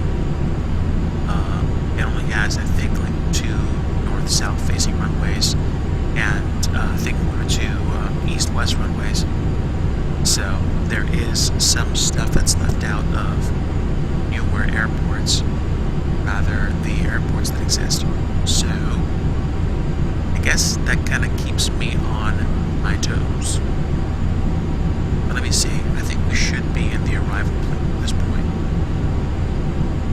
Let's test.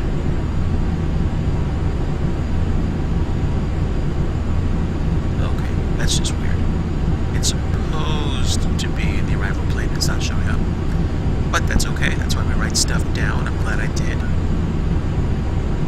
Because I think at this point I'd be kind of hosed. Because we need to be paying attention. And speaking of paying attention, I'm way past 20,000. So I believe the altitude setting was 3038. Alright, so let's set that. 3038. There we go.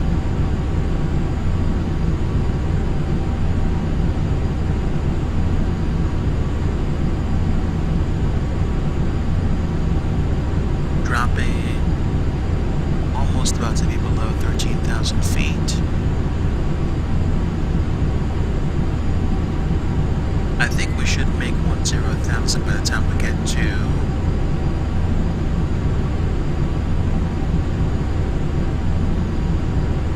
base up. I just need to make sure that we are at the appropriate airspeed.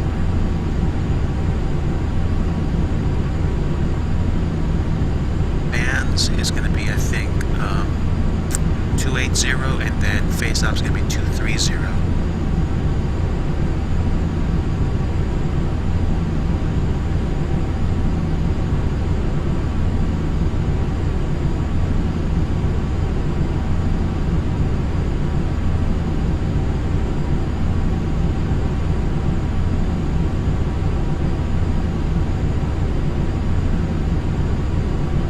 Yep.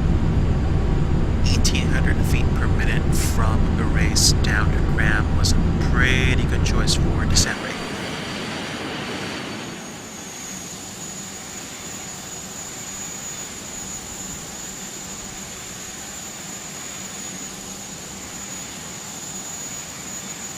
Coming down nicely.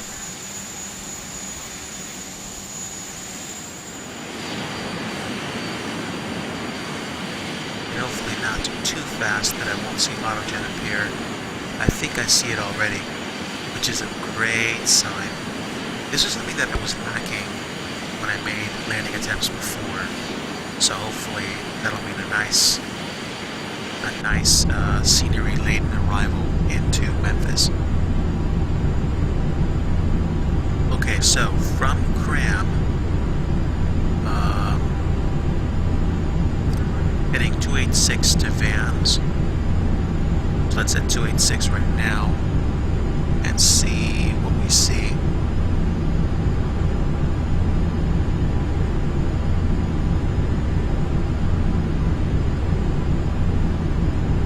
Yeah, that's good. That's great, actually. 286 to VANZE.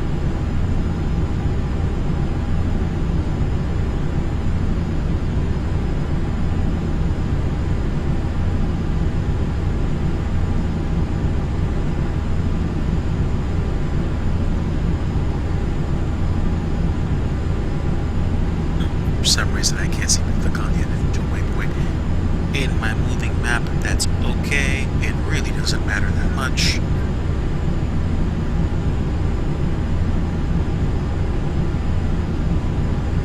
Okay, so 252 indicated airspeed, and on the actual thing it's 290.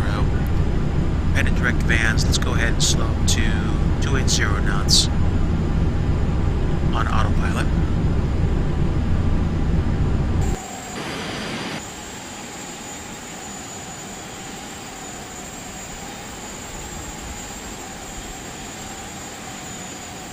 Still getting a little bit bumpy out there. And muggy. Not muggy, foggy. Foggy.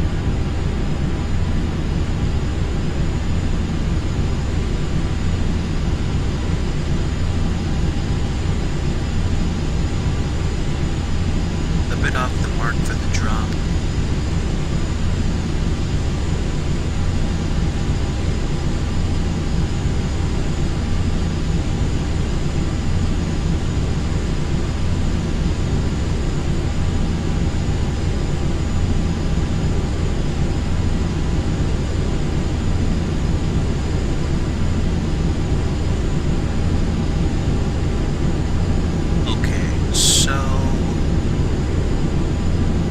VANZE, and since we're already at 10,000, I don't have to worry about altitude transition. I just need to focus on airspeed, and I think I just need to be at 230, but let's confirm that. Face up is at 230 knots. Now, assuming they mean actual ground speed, so let me not go nuts. Let's double check. Ground speed right now is 257, and that's with my setting at 280, so let's drop down to 260 here. Autopilot speed hold setting of 260 should drop me down 20 knots to 230-ish ground speed, give or take the winds, which at this altitude are actually not that strong. 309 to 25 rather. So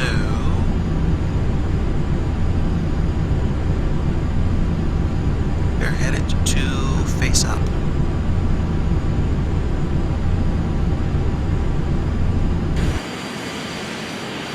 Thanks again to anybody watching live or watching on the replay. We are headed in to Memphis International. This has been a flight from Jacksonville, Florida, and I've been doing it on FSCloud. Not feeling the best right now, so I didn't want to actually hop on VATSIM and do ATC and other kinds of stuff, which are in and of themselves pretty cool. I just didn't feel like dealing with having to get a whole bunch of stuff set up or organized or arranged, you know. I just wanted to do more of a chill flight tonight. Okay, so we are heading 290 right now. I'm going to set for heading 285, and from face up, we're going to be going direct to Nesbit. And Nesbit need to be at 3,000 feet. So I'm dropping down to 3,000 feet from here.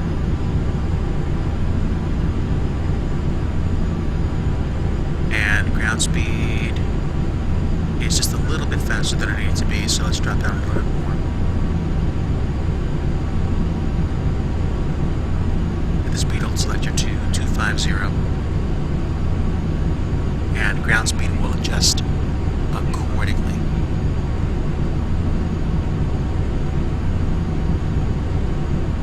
Okay folks, this is where it gets nice and interesting. So we're going to have a descent down to landing altitude, and then we're going to turn direct from Nesbitt to the ILS to land 36 Center at Memphis.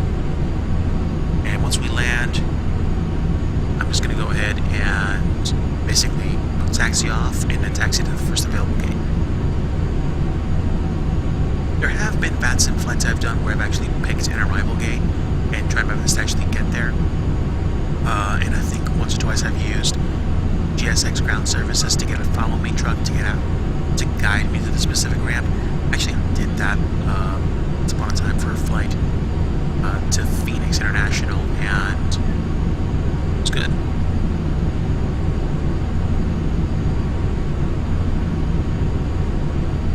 Okay, so we got a while to get there. It's a nice rate. Is it going to be enough? I'm going to go ahead and say yes, because I'm about to cross into the 6,000 feet range, and I've got probably another 2 minutes before I actually land. After I land, I'll just, chill and call it a night. But yeah, doing pretty good. Heading 285, going direct Nesbitt. Nesbitt's going to be 3,000 feet. And I can see the ground right now. It is definitely limited visibility. It's my ground speed. Ground speed's reading 250. Let me stick out just a little bit of speed brake and see if I can actually get down to 230.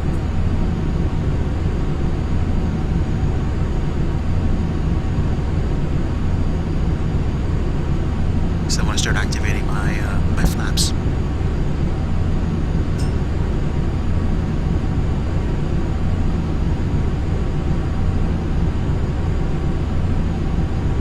Sheesh, yeah, almost down to 3,000 feet. There's 1,800 feet per minute was definitely a more aggressive drop, but that's okay. Okay, 238 and dropping.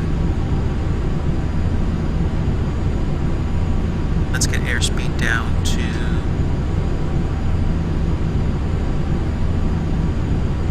230.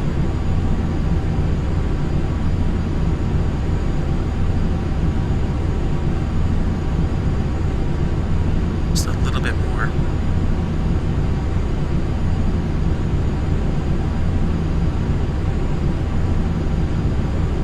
And here we go. Laps 1.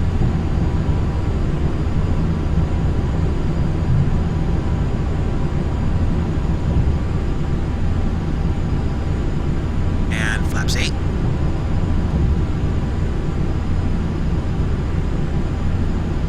Speed brakes off, but I will arm them. Okay, so speed brakes are armed, flaps are at 8.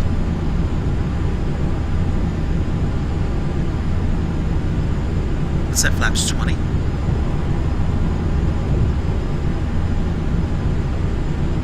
Okay, we are almost at Nesbitt, and then again, this is going to happen relatively quickly.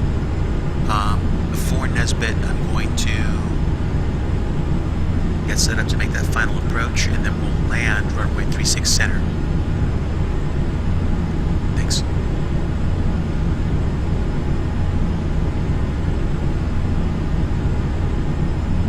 Let me actually zoom out of my GPS. Okay, there we go. There we are. Memphis is coming into view, and I think we actually do have 36 Center and left and right, but at the time I didn't know for a fact. Didn't think that I was actually going to be able to see all those places. So here's the thing: my airspeed indicator in my plane is set for true airspeed, and it's indicating an adherence to 230. My ground speed says otherwise, but that's okay. 20 degrees, and we are probably a little bit less than 10 nautical miles away from that waypoint right now.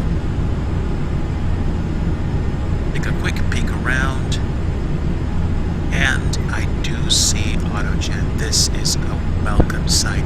Usually when I approach any airport in the game, I wind up having this problem where I just see, you know, soupy, blurry textures, and some of you guys might see this as well.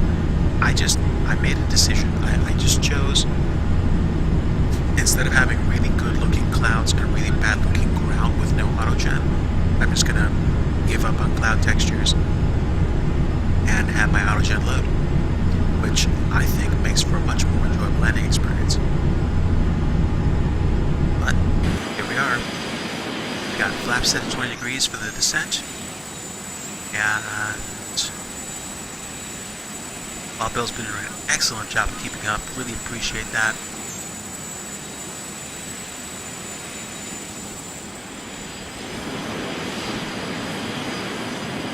Here we are.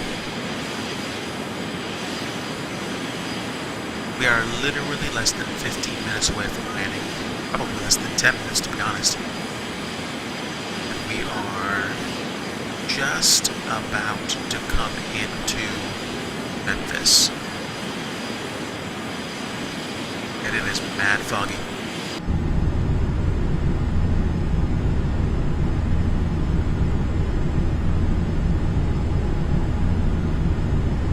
So, it looks like the glide slope and localizer have activated.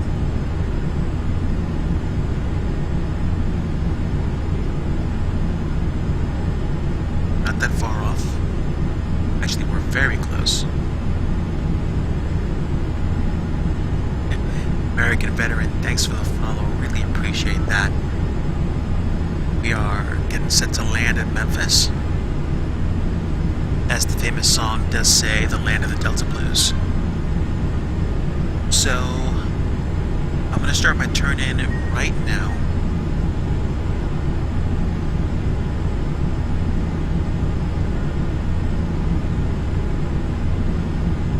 Better 15 degrees.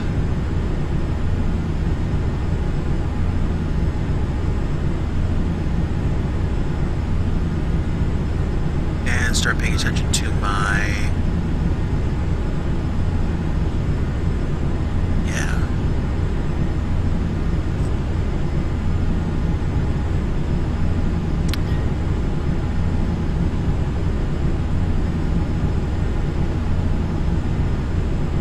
So I do realize we kind of sidestepped going directly over Nesbitt.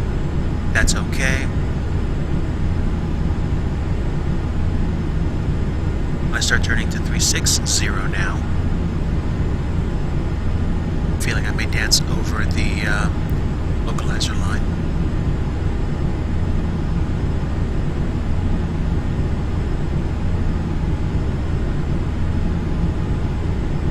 Okay, here we are. We're coming up on the ILSs.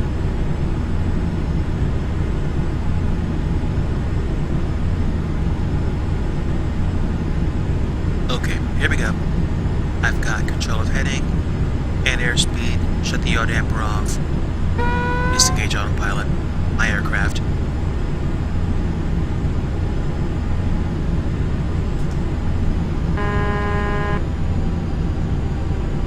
Start with landing gear now.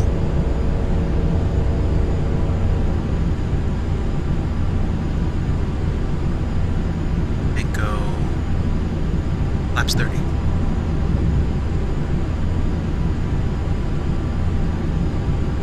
Alright, so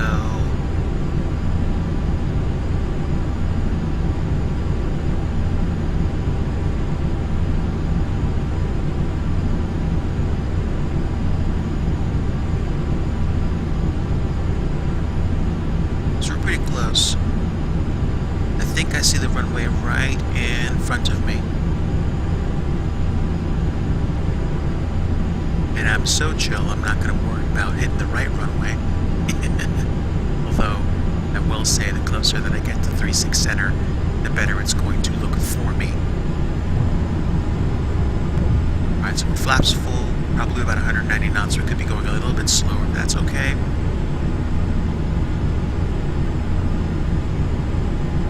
Okay, so I think that's 36 center right in front of me right now. I'm way above glide slope, so let's get down there. And flaps full. Spoilers are armed. Slowing to 170 knots. And I see the runway right in front of me. Winds are 320 at 5, so I'm going to be blown off to, I think, the right.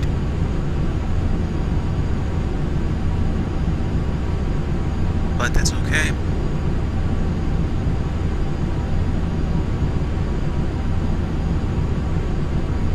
Sync rate.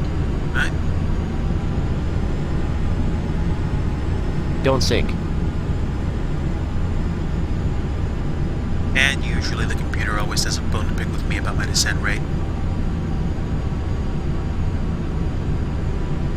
So, flaps full, I should be coming in at about 140 some odd knots, but for some reason it was complaining.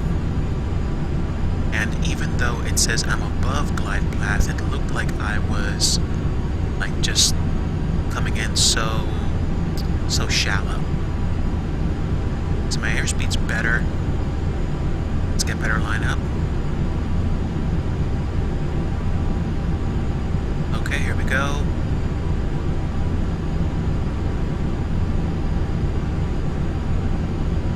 There we go. Come on. Come on.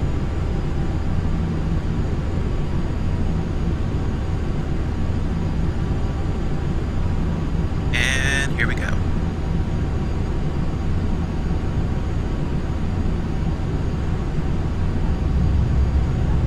Okay.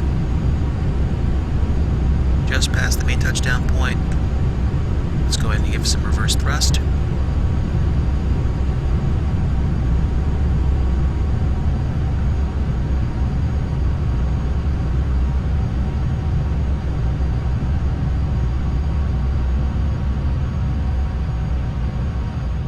Okay, past 60 knots.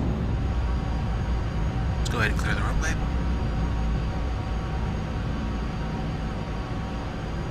Alright, and we are clear of the active. Alright, let's go ahead and get cleaned up. And let's see if Wild Bill's going to be landing, or has already landed. Oh, there we go. Alright, and he's down. Alright.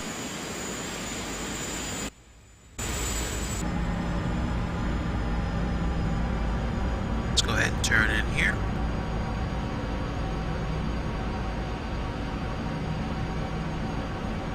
Okay, so we're on Charlie. Let's go ahead and go up one or two other points and park on the left side. Alright, congratulations, Wild Bill. Welcome to Memphis. Let's get taxied into place and get set for the day. We're on the ground, so we won't fly director anymore.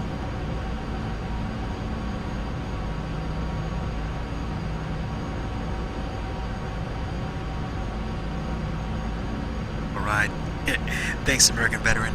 Although my landing rate is probably not going to be the best. We'll see.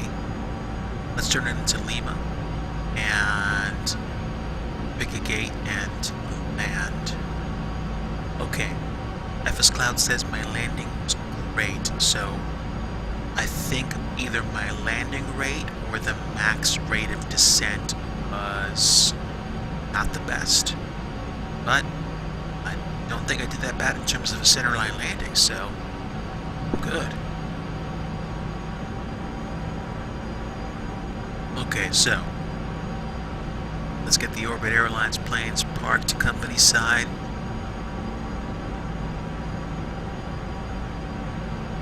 And let's go ahead and pick this gate right here.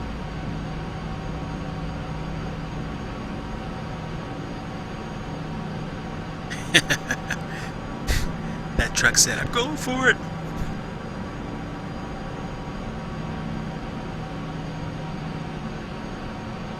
Okay, I think I'm good. Yes, actually. Nice. And there we go. We're parked. Let's get the APU turned on. APU gen is going. Okay, flight attendants, disarm slides and cross-check. Stand by for on call. Okay, we got the gate coming up to meet us. And let's go ahead and get the doorway set. Get the luggage doors open. Set the parking brakes. And jetways are operated. Let's go ahead and get deboarding requested and get Delta to do the deboarding process for us.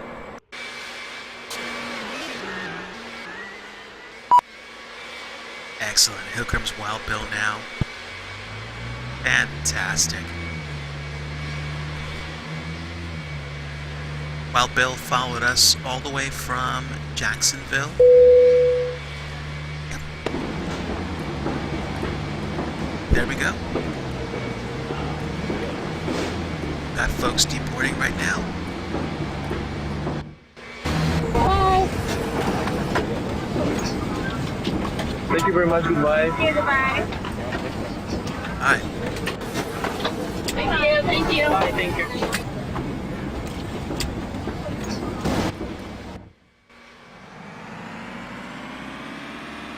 Alright, so we're on the ground. Passengers are deboarded. The unloading is going to happen very shortly. And luggage is coming around.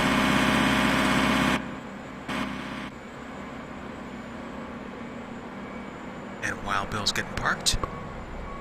Excellent. Thanks so much for coming alongside, Wild Bill. It really made the trip great and enjoyable. Glad to have you. Now, let's see, we are unloading, so what do I need to do?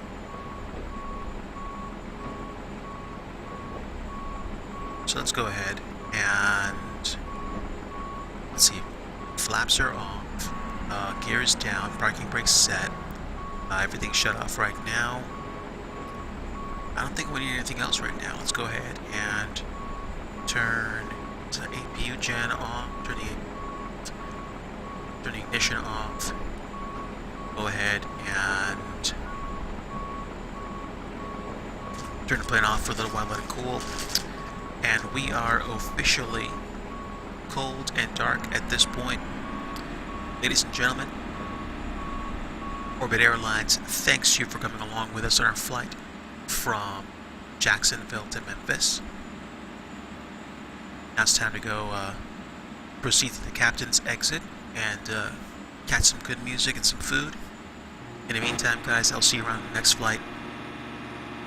Thanks so much for coming. This is DigiDriver alongside Mrs. DigiDriver. Done for the night. Take care, God bless you, and bye-bye.